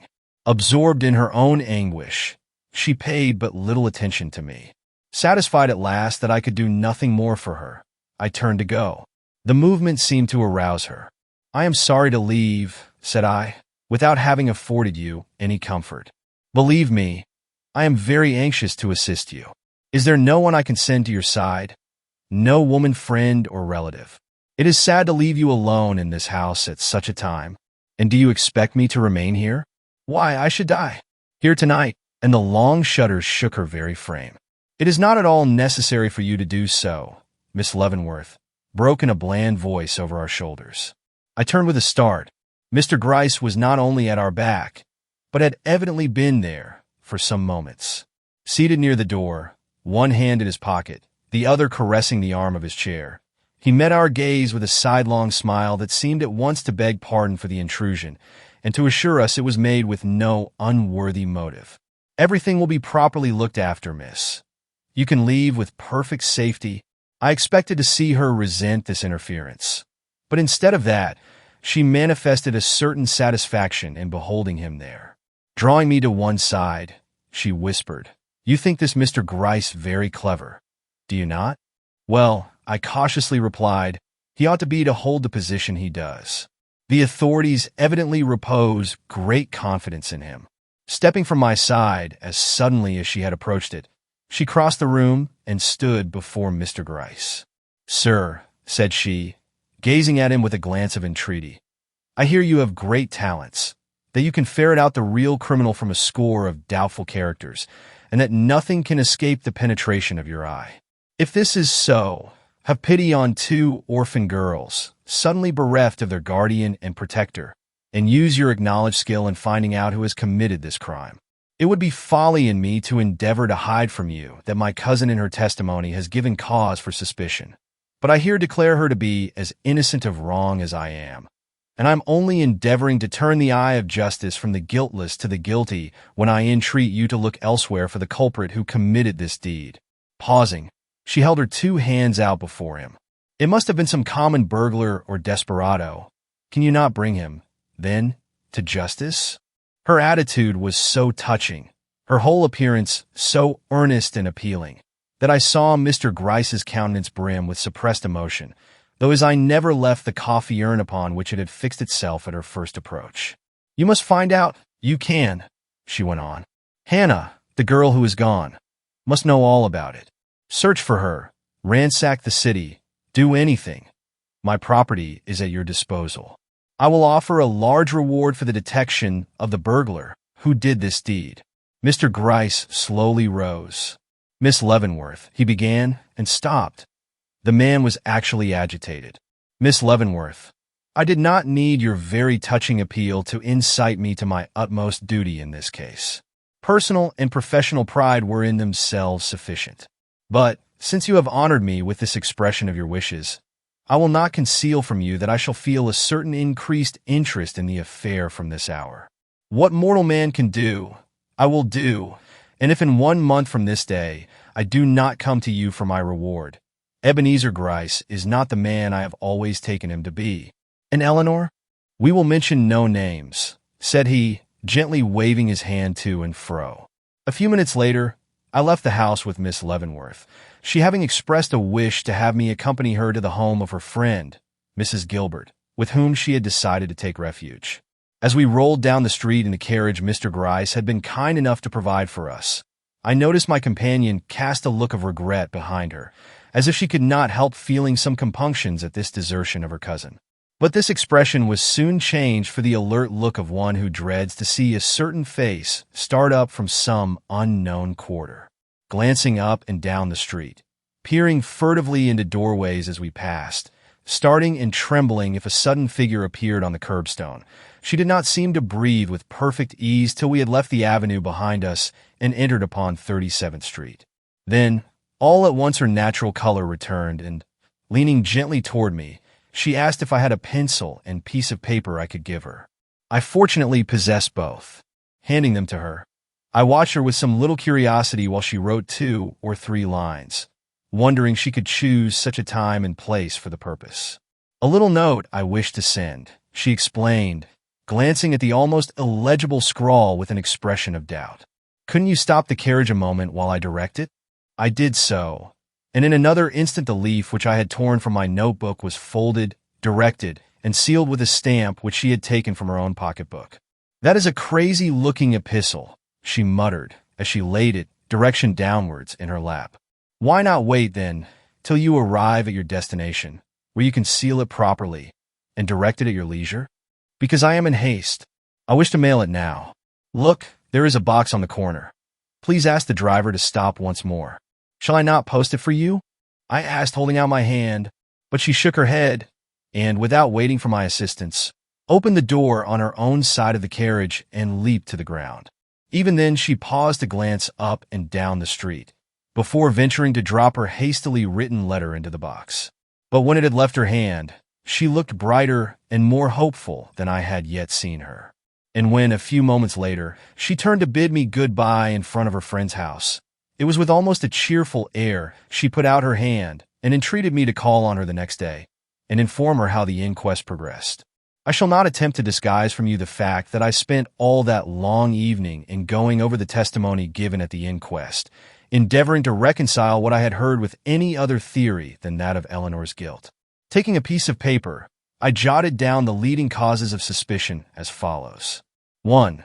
Her late disagreement with her uncle, and evident estrangement from him, as testified to by Mr. Harwell. 2. The mysterious disappearance of one of the servants of the house. 3. The forcible accusation made by her cousin, overheard, however, only by Mr. Gryce and myself. 4. Her equivocation in regard to the handkerchief found stained with pistol smut on the scene of the tragedy. 5. Her refusal to speak in regard to the paper, which she was supposed to have taken from Mr. Leavenworth's table immediately upon the removal of the body. 6. The finding of the library key in her possession. A dark record, I involuntarily decided, as I looked it over, but even in doing so began jotting down on the other side of the sheet the following explanatory notes. 1. Disagreements and even estrangements between relatives are common. Cases where such disagreements and estrangements have led to crime, rare. 2. The disappearance of Hannah points no more certainly in one direction than another. 3. If Mary's private accusation of her cousin was forcible and convincing, her public declaration that she neither knew nor suspected who might be the author of this crime was equally so. To be sure, the former possessed the advantage of being uttered spontaneously, but it was likewise true that it was spoken under momentary excitement, without foresight of the consequences, and possibly without due consideration of the facts. 4. 5. An innocent man or woman, under the influence of terror, will often equivocate in regard to matters that seem to criminate them. But the key, what could I say to that? Nothing. With that key in her possession, and unexplained, Eleanor Leavenworth stood in an attitude of suspicion, which even I felt forced to recognize. Brought to this point, I thrust the paper into my pocket and took up the Evening Express. Instantly my eye fell upon these words. Shocking murder. Mr. Leavenworth, the well-known millionaire, found dead in his room. No clue to the perpetrator of the deed. The awful crime committed with a pistol. Extraordinary features of the affair. Ah, here at least was one comfort. Her name was not yet mentioned as that of a suspected party. But what might not the morrow bring? I thought of Mr. Gryce's expressive look as he handed me that key, and shuddered. She must be innocent. She cannot be otherwise, I reiterated to myself, and then pausing, asked what warranty I had of this. Only her beautiful face. Only her beautiful face. Abashed, I dropped the newspaper and went downstairs just as a telegraph boy arrived with a message from Mr. Veely. It was signed by the proprietor of the hotel at which Mr. Veely was then stopping, and ran thus. Washington, D.C. Mr. Everett Raymond. Mr. Veely is lying at my house ill. Have not shown him telegram, fearing results. Will do so as soon as advisable. Thomas Loworthy. I went musing. Why this sudden sensation of relief on my part? Could it be that I had unconsciously been guilty of cherishing a latent dread of my senior's return? Why? Who else could know so well the secret springs which governed this family? Who else could so effectually put me upon the right track? Was it possible that I, Everett Raymond, hesitated to know the truth in any case? No, that should never be said. And sitting down again, I drew out the memoranda I had made and, looking them carefully over, wrote against number 6 the word suspicious in good round characters. There, no one could say. After that, I had allowed myself to be blinded by a bewitching face from seeing what, in a woman with no claims to comeliness, would be considered at once an almost indubitable evidence of guilt. And yet, after it was all done, I found myself repeating aloud as I gazed at it, if she declares herself innocent, I will believe her. So completely are we the creatures of our own predilections. Chapter 11. The Summons. The Pink of Courtesy. Romeo and Juliet. The morning papers contained a more detailed account of the murder than those of the evening before. But, to my great relief, in none of them was Eleanor's name mentioned in the connection I most dreaded. The final paragraph in the Times ran thus: "The detectives are upon the track of the missing girl, Hannah," and in the Herald I read the following notice: "A liberal reward will be given by the relatives of Horatio Leavenworth, Esq., deceased, for any news of the whereabouts of one Hannah Chester, disappeared from the house, 5th Avenue since the evening of March 4th.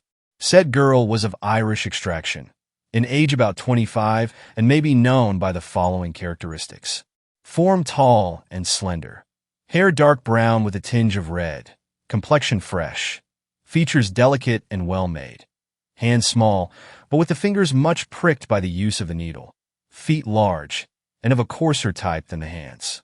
She had on, when last seen, a checked gingham dress, brown and white, and was supposed to have wrapped herself in a red and green blanket shawl, very old.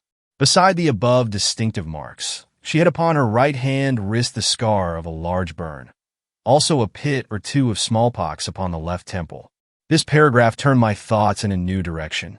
Oddly enough, I had expended very little thought upon this girl, and yet how apparent it was that she was the one person upon whose testimony, if given, the whole case in reality hinged. I could not agree with those who considered her as personally implicated in the murder. An accomplice, conscious of what was before her, would have hid in her pockets whatever money she possessed. But the roll of bills found in Hannah's trunk proved her to have left too hurriedly for this precaution. On the other hand, if this girl had come unexpectedly upon the assassin at his work, how could she have been hustled from the house without creating a disturbance loud enough to have been heard by the ladies, one of whom had her door open? An innocent girl's first impulse upon such an occasion would have been to scream, and yet no scream was heard. She simply disappeared. What were we to think, then? That the person seen by her was one both known and trusted? I would not consider such a possibility. So, laying down the paper, I endeavored to put away all further consideration of the affair till I had acquired more facts upon which to base the theory. But who can control his thoughts when overexcited upon any one theme? All the morning I found myself turning the case over in my mind, arriving ever at one of two conclusions. Hannah Chester must be found, or Eleanor Leavenworth must explain when and by what means the key of the library door came into her possession. At 2 o'clock I started from my office to attend the inquest, but, being delayed on the way, missed arriving at the house until after the delivery of the verdict.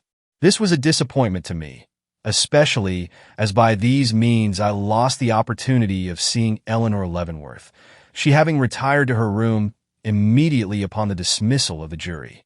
But Mr. Harwell was visible, and from him I heard what the verdict had been: death by means of a pistol shot from the hand of some person unknown. The result of the inquest was a great relief to me. I had feared worse, nor could I help seeing that, for all his studied self-command, the pale-faced secretary shared in my satisfaction. What was less of a relief to me was the fact, soon communicated, that Mr. Gryce and his subordinates had left the premises immediately upon the delivery of the verdict. Mr. Gryce was not the man to forsake an affair like this while anything of importance connected with it remained unexplained.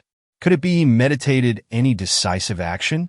Somewhat alarmed, I was about to hurry from the house for the purpose of learning what his intentions were, when a sudden movement in the front lower window of the house on the opposite side of the way arrested my attention, and looking closer, I detected the face of Mr. Fobbs peering out from behind the curtain. The sight assured me I was not wrong in my estimate of Mr. Gryce, and, struck with pity for the desolate girl left to meet the exigencies of a fate to which this watch upon her movements was but the evident precursor, I stepped back and sent her a note, in which, as Mr. Veely's representative, I proffered my services in case of any sudden emergency, saying I was always to be found in my rooms between the hours of 6 and 8. This done, I proceeded to the house in 37th Street where I had left Miss Mary Leavenworth the day before. Ushered into the long and narrow drawing room, which of late years has been so fashionable in our uptown houses, I found myself almost immediately in the presence of Miss Leavenworth. "Oh," she cried, with an eloquent gesture of welcome. I had begun to think I was forsaken, and advancing impulsively, she held out her hand. "What is the news from home?" "A verdict of murder, Miss Leavenworth." Her eyes did not lose their question. "Perpetrated by party or parties unknown?" A look of relief broke softly across her features. And they are all gone, she exclaimed. I found no one in the house who did not belong there. Oh, then we can breathe easily again. I glanced hastily up and down the room. There is no one here, said she, and still I hesitated.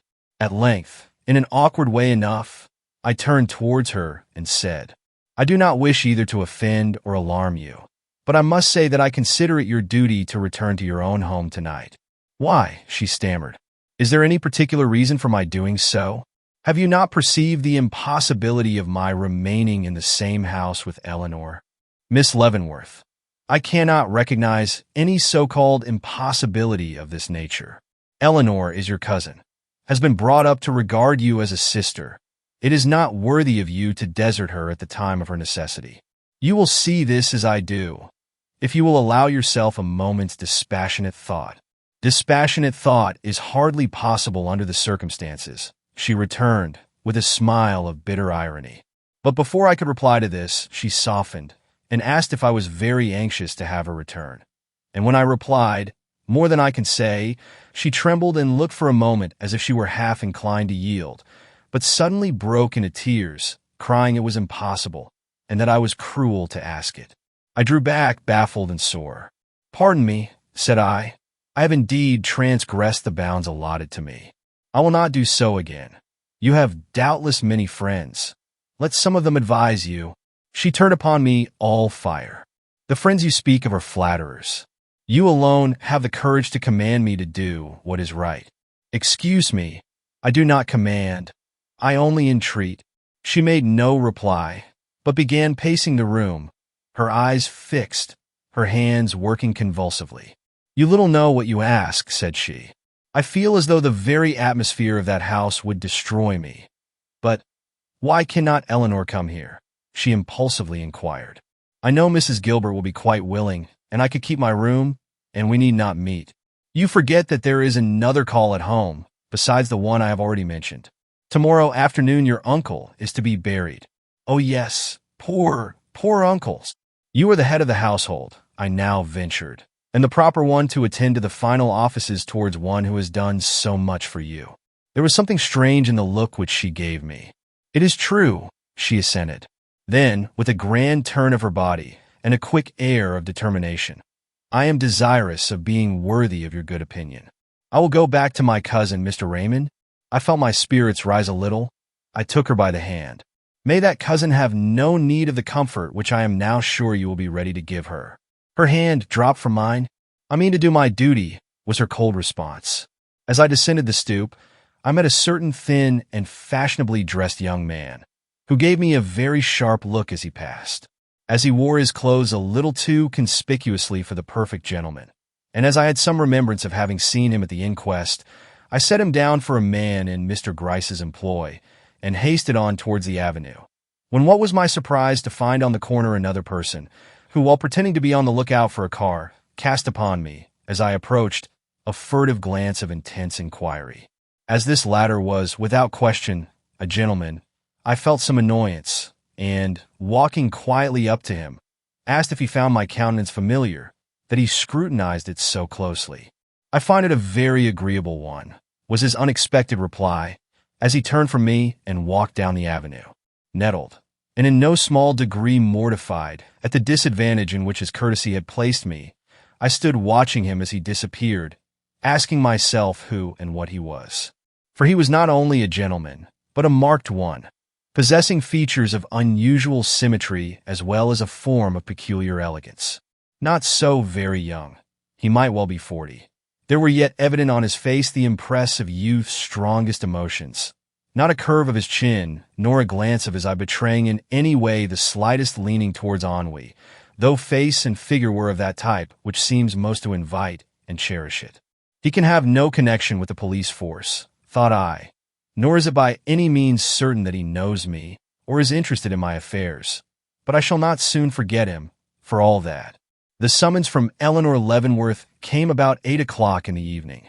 It was brought by Thomas and read as follows. Come, oh, come. Aye. They're breaking off in a tremble, as if the pen had fallen from a nerveless hand. It did not take me long to find my way to her home. Chapter 12. Eleanor. Constant you are? And for secrecy, no lady closer. Henry the Fourth. No, 'tis slander, whose edge is sharper than the sword whose tongue outvenoms all the worms of Nile. Cymbeline. The door was opened by Molly. "You will find Miss Eleanor in the drawing-room, sir," she said, ushering me in. Fearing I knew not what, I hurried to the room thus indicated, feeling as never before the sumptuousness of the magnificent hall with its antique flooring, carved woods, and bronze ornamentations. The mockery of things for the first time forcing itself upon me. Laying my hand on the drawing-room door, I listened. All was silent. Slowly pulling it open, I lifted the heavy satin curtains hanging before me to the floor and looked within. What a picture met my eyes! Sitting in the light of a solitary gas jet, whose faint glimmering just served to make visible the glancing satin and stainless marble of the gorgeous apartment, I beheld Eleanor Leavenworth. Pale as the sculptured image of the Psyche that towered above her from the mellow dusk of the bow window near which she sat.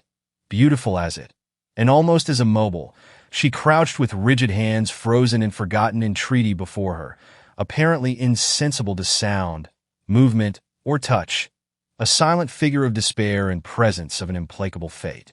Impressed by the scene, I stood with my hand upon the curtain, hesitating if to advance or retreat, when suddenly a sharp tremble shook her impassive frame. The rigid hands unlocked, the stony eyes softened, and, springing to her feet, she uttered a cry of satisfaction and advanced towards me. "Miss Leavenworth!" I exclaimed, starting at the sound of my own voice. She paused and pressed her hands to her face, as if the world and all she had forgotten had rushed back upon her at this simple utterance of her name. "What is it?" I asked. Her hands fell heavily. "Do you not know? They are beginning to say that I—" She paused and clutched her throat. "Read," she gasped, pointing to a newspaper lying on the floor at her feet. I stooped and lifted what showed itself, at first glance, to be the Evening Telegram. It needed but a single look to inform me to what she referred. There, in startling characters, I beheld the Leavenworth murder. Latest developments in the mysterious case. A member of the murdered man's own family strongly suspected of the crime. The most beautiful woman in New York under a cloud. Past history of Miss Eleanor Leavenworth. I was prepared for it, had schooled myself for this very thing, you might say, and yet I could not help recoiling. Dropping the paper from my hand, I stood before her, longing and yet dreading to look into her face. "What does it mean?" she panted. What does it mean? Is the world mad?" And her eyes, fixed and glassy, stared into mine as if she found it impossible to grasp the sense of this outrage. I shook my head. I could not reply. "To accuse me," she murmured, me, striking her breast with her clenched hand, who loved the very ground he trod upon, who would have cast my own body between him and the deadly bullet if I had only known his danger. "Oh," she cried, "it is not a slander they utter, but a dagger which they thrust into my heart." Overcome by her misery, but determined not to show my compassion until more thoroughly convinced of her complete innocence, I replied, after a pause, "This seems to strike you with great surprise, Miss Leavenworth. Were you not then able to foresee what must follow your determined reticence upon certain points? Did you know so little of human nature as to imagine that, situated as you are, you could keep silence in regard to any matter connected with this crime, without arousing the antagonism of the crowd, to say nothing of the suspicions of the police? But, I hurriedly waved my hand. When you defied the coroner to find any suspicious paper in your possession, when I forced myself to speak, you refused to tell Mr. Gryce how you came in possession of the key." She drew hastily back, a heavy pall seeming to fall over her with my words. "Don't," she whispered, looking in terror about her. "Don't. Sometimes I think the walls have ears, and that the very shadows listen." "Ah," I returned. "Then you hope to keep from the world what is known to the detectives?" She did not answer. "Miss Leavenworth," I went on, "I am afraid you do not comprehend your position. Try to look at the case for a moment in the light of an unprejudiced person. Try to see for yourself the necessity of explaining." "But I cannot explain," she murmured huskily. "Cannot." I do not know whether it was the tone of my voice or the word itself, but that simple expression seemed to affect her like a blow. "Oh," she cried, shrinking back. "You cannot doubt me too? I thought that you—" and stopped. "I did not dream that I—" and stopped again. Suddenly her whole form quivered. "Oh, I see. You have mistrusted me from the first. The appearances against me have been too strong." And she sank inert, lost in the depths of her shame and humiliation. "Ah, but now I am forsaken," she murmured. The appeal went to my heart. Starting forward, I exclaimed, "Miss Leavenworth, I am but a man. I cannot see you so distressed. Say that you are innocent, and I will believe you, without regard to appearances." Springing erect, she towered upon me. "Can anyone look at my face and accuse me of guilt?" Then, as I sadly shook my head, she hurriedly gasped, "You want further proof?" And quivering with an extraordinary emotion, she sprang to the door. "Come, then," she cried, "come," her eyes flashing full of resolve upon me. Aroused, appalled, moved in spite of myself, I crossed the room to where she stood, but she was already in the hall. Hastening after her, filled with a fear I dared not express, I stood at the foot of the stairs. She was halfway to the top. Following her into the hall above, I saw her form standing erect and noble at the door of her uncle's bedroom. "Come," she again cried, but this time in a calm and reverential tone, and flinging the door open before her, she passed in. Subduing the wonder which I felt, I slowly followed her. There was no light in the room of death, but the flame of the gas burner at the far end of the hall shone weirdly in, and by its glimmering I beheld her kneeling at the shrouded bed, her head bowed above that of the murdered man, her hand upon his breast. "You have said that if I declared my innocence you would believe me," she exclaimed, lifting her head as I entered. "See here," and laying her cheek against the pallid brow of her dead benefactor, she kissed the clay-cold lips softly, wildly, agonizedly, then leaping to her feet, cried, in a subdued but thrilling tone, "Could I do that if I were guilty? Would not the breath freeze on my lips, the blood congeal in my veins, and my heart faint at this contact? Son of a father loved and reverenced, can you believe me to be a woman stained with crime when I can do this?" And kneeling again, she cast her arms over and about that inanimate form, looking in my face at the same time with an expression no mortal touch could paint, nor tongue describe. "In olden times," she went on, "they used to say that a dead body would bleed if its murderer came in contact with it. What then would happen here if I, his daughter, his cherished child, loaded with benefits, enriched with his jewels, warm with his kisses, should be the thing they accuse me of? Would not the body of the outraged dead burst its very shroud and repel me?" I could not answer.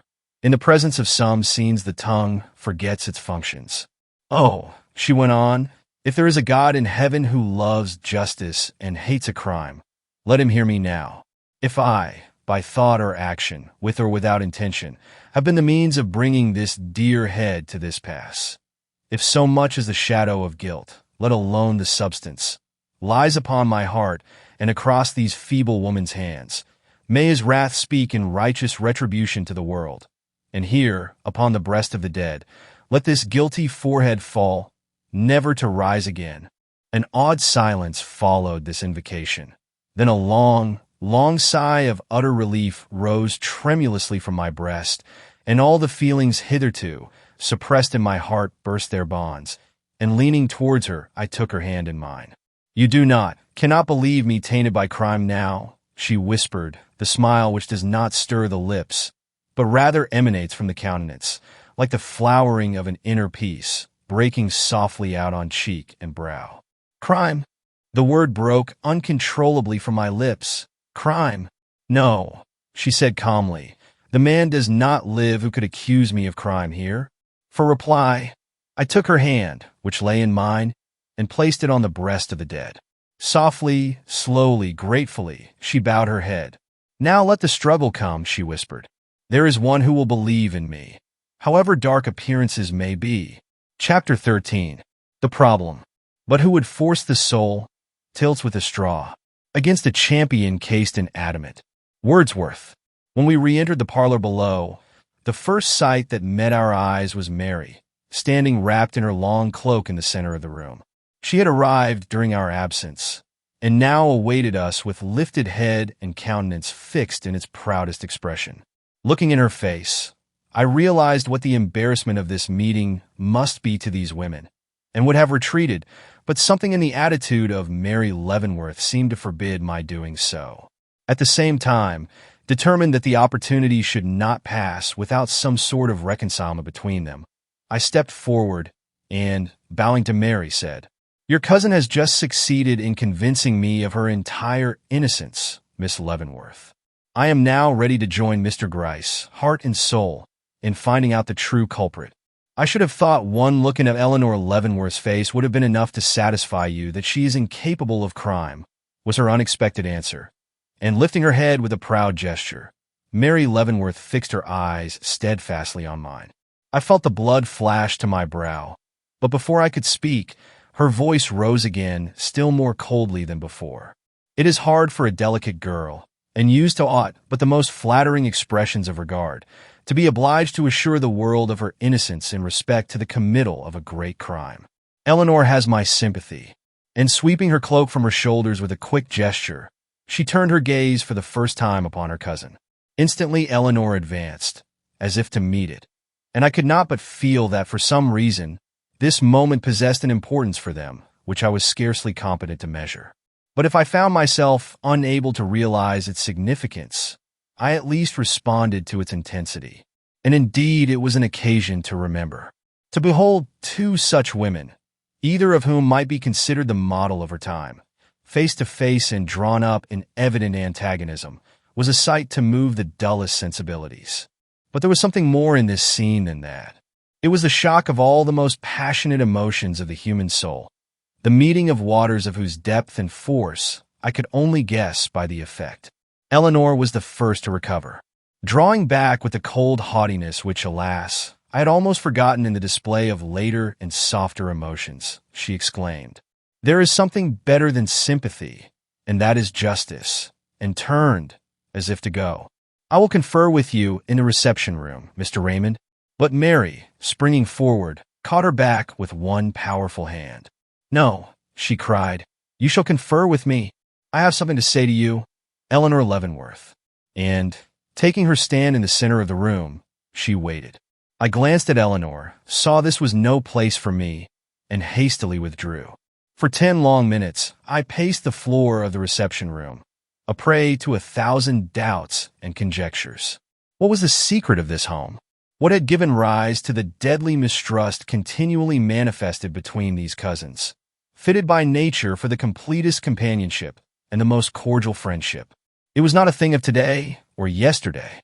No sudden flame could awake such concentrated heat of emotion as that of which I had just been the unwilling witness. One must go farther back than this murder to find the root of a mistrust so great that the struggle it caused made itself felt even where I stood, though nothing but the faintest murmur came to my ears through the closed doors. Presently the drawing-room curtain was raised, and Mary's voice was heard in distinct articulation. "The same roof can never shelter us both after this. Tomorrow, you or I find another home." And, blushing and panting, she stepped into the hall and advanced to where I stood. But at the first sight of my face, a change came over her. All her pride seemed to dissolve, and, flinging out her hands, as if to ward off scrutiny, she fled from my side and rushed weeping upstairs. I was yet laboring under the oppression caused by this painful termination of the strange scene when the parlor curtain was again lifted, and Eleanor entered the room where I was. Pale but calm, showing no evidences of the struggle she had just been through, unless by a little extra weariness about the eyes, she sat down by my side and, meeting my gaze with one unfathomable in its courage, said after a pause, "Tell me where I stand. Let me know the worst at once. I fear that I have not indeed comprehended my own position." Rejoiced to hear this acknowledgment from her lips, I hastened to comply. I began by placing before her the whole case, as it appeared to an unprejudiced person, enlarged upon the causes of suspicion, and pointed out in what regard some things looked dark against her, which perhaps to her own mind were easily explainable and of small account. Tried to make her see the importance of her decision, and finally wound up with an appeal. Would she not confide in me? But I thought you were satisfied, she tremblingly remarked. And so I am. But I want the world to be so, too. Ah, now you ask too much. The finger of suspicion never forgets the way it has once pointed, she sadly answered.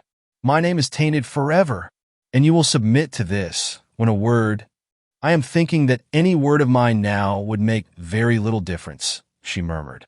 I looked away, the vision of Mr. Fobbs, in hiding behind the curtains of the opposite house, recurring painfully to my mind.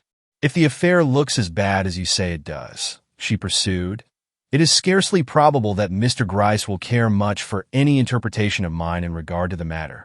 Mr. Gryce would be glad to know where you procured that key, if only to assist him in turning his inquiries in the right direction. She did not reply, and my spirits sank in renewed depression. It is worth your while to satisfy him, I pursued, and though it may compromise someone you desire to shield. She rose impetuously. I shall never divulge to anyone how I came in possession of that key. And sitting again, she locked her hands in fixed resolve before her. I rose in my turn and paced the floor, the thong of an unreasoning jealousy striking deep into my heart. Mr. Raymond, if the worst should come, and all who love me should plead on bended knees for me to tell, I will never do it. Then, said I, determined not to disclose my secret thought, but equally resolved to find out if possible her motive for this silence. You desire to defeat the cause of justice. She neither spoke nor moved. Miss Leavenworth, I now said, this determined shielding of another at the expense of your own good name is no doubt generous of you. But your friends and the lovers of truth and justice cannot accept such a sacrifice. She started haughtily. Sir, she said, if you will not assist us, I went on calmly, but determinedly, we must do without your aid. After the scene I have just witnessed above, after the triumphant conviction which you have forced upon me, not only of your innocence, but your horror of the crime and its consequences, I should feel myself less than a man if I did not sacrifice even your own good opinion in urging your cause and clearing your character from this foul aspersion. Again, that heavy silence. What do you propose to do? She asked at last. Crossing the room, I stood before her. I propose to relieve you utterly and forever from suspicion, by finding out and revealing to the world the true culprit. I expected to see her recoil, so positive had I become by this time as to who that culprit was. But instead of that, she merely folded her hands still more tightly and exclaimed, I doubt if you will be able to do that, Mr. Raymond. Doubt if I will be able to put my finger upon the guilty man, or doubt if I will be able to bring him to justice. I doubt, she said with strong effort, if anyone ever knows who is the guilty person in this case. There is one who knows, I said with a desire to test her. One. The girl Hannah is acquainted with the mystery of that night's evil doings, Miss Leavenworth. Find Hannah, and we find one who can point out to us the assassin of your uncle. That is mere supposition, she said, but I saw the blow had told. Your cousin has offered a large reward for the girl, and the whole country is on the lookout. Within a week we shall see her in our midst. A change took place in her expression and bearing. The girl cannot help me, she said. Baffled by her manner, I drew back. Is there anything or anybody that can? She slowly looked away. Miss Leavenworth, I continued with renewed earnestness, you have no brother to plead with you. You have no mother to guide you. Let me then entreat, in default of nearer and dearer friends, that you will rely sufficiently upon me to tell me one thing. What is it? She asked. Whether you took the paper imputed to you from the library tables? She did not instantly respond, but sat looking earnestly before her with an intentness which seemed to argue that she was weighing the question as well as her reply. Finally, turning toward me, she said, in answering you, I speak in confidence. Mr. Raymond, I did, crushing back the sigh of despair that arose to my lips. I went on. I will not inquire what the paper was. She waved her hand deprecatingly. But this much more you will tell me. Is that paper still in existence? She looked me steadily in the face. It is not. I could with difficulty forbear showing my disappointment. Miss Leavenworth, I now said, it may seem cruel for me to press you at this time. Nothing less than my strong realization of the peril in which you stand would induce me to run the risk of incurring your displeasure by asking what under other circumstances would seem puerile and insulting questions. You have told me one thing which I strongly desired to know. Will you also inform me what it was you heard that night while sitting in your room, between the time of Mr. Harwell's going upstairs and the closing of the library door, of which you made mention at the inquest? I had pushed my inquiries too far, and I saw it immediately. Mr. Raymond, she returned, influenced by my desire not to appear utterly ungrateful to you, I have been led to reply in confidence to one of your urgent appeals. But I can go no further. Do not ask me to. Stricken to the heart by her look of reproach, I answered with some sadness that her wishes should be respected. Not but what I intend to make every effort in my power to discover the true author of this crime. That is a sacred duty which I feel myself called upon to perform. But I will ask you no more questions, nor distress you with further appeals. What is done shall be done without your assistance, and with no other hope than that in the event of my success you will acknowledge my motives to have been pure and my action disinterested. I am ready to acknowledge that now, she began, but paused and looked with almost agonized entreaty in my face. Mr. Raymond, cannot you leave things as they are? Won't you? I don't ask for assistance, nor do I want it. I would rather, but I would not listen. Guilt has no right to profit by the generosity of the guiltless. The hand that struck this blow shall not be accountable for the loss of a noble woman's honor and happiness as well. I shall do what I can, Miss Leavenworth. As I walked down the avenue that night, feeling like an adventurous traveler that in a moment of desperation has set his foot upon a plank stretching in narrow perspective over a chasm of immeasurable depth, this problem evolved itself from the shadows before me. How? With no other clue than the persuasion that Eleanor Leavenworth was engaged in shielding another at the expense of her own good name, I was to combat the prejudices of Mr. Gryce, find out the real assassin of Mr. Leavenworth, and free an innocent woman from the suspicion that had, not without some show of reason, fallen upon her. Thank you for listening to The Leavenworth Case by Anna Katharine Green. This concludes Book 1, but the mystery continues. Stay tuned for Book 2, where more secrets will be revealed. If you enjoyed this audiobook, please like the video, share it with friends who love mysteries, subscribe to the channel, and turn on the notification bell so you won't miss the next part. And let me know your thoughts in the comments below. I'd love to hear what you think about the story so far. Your support helps me bring you more great stories like this. Thank you, and see you in the next part.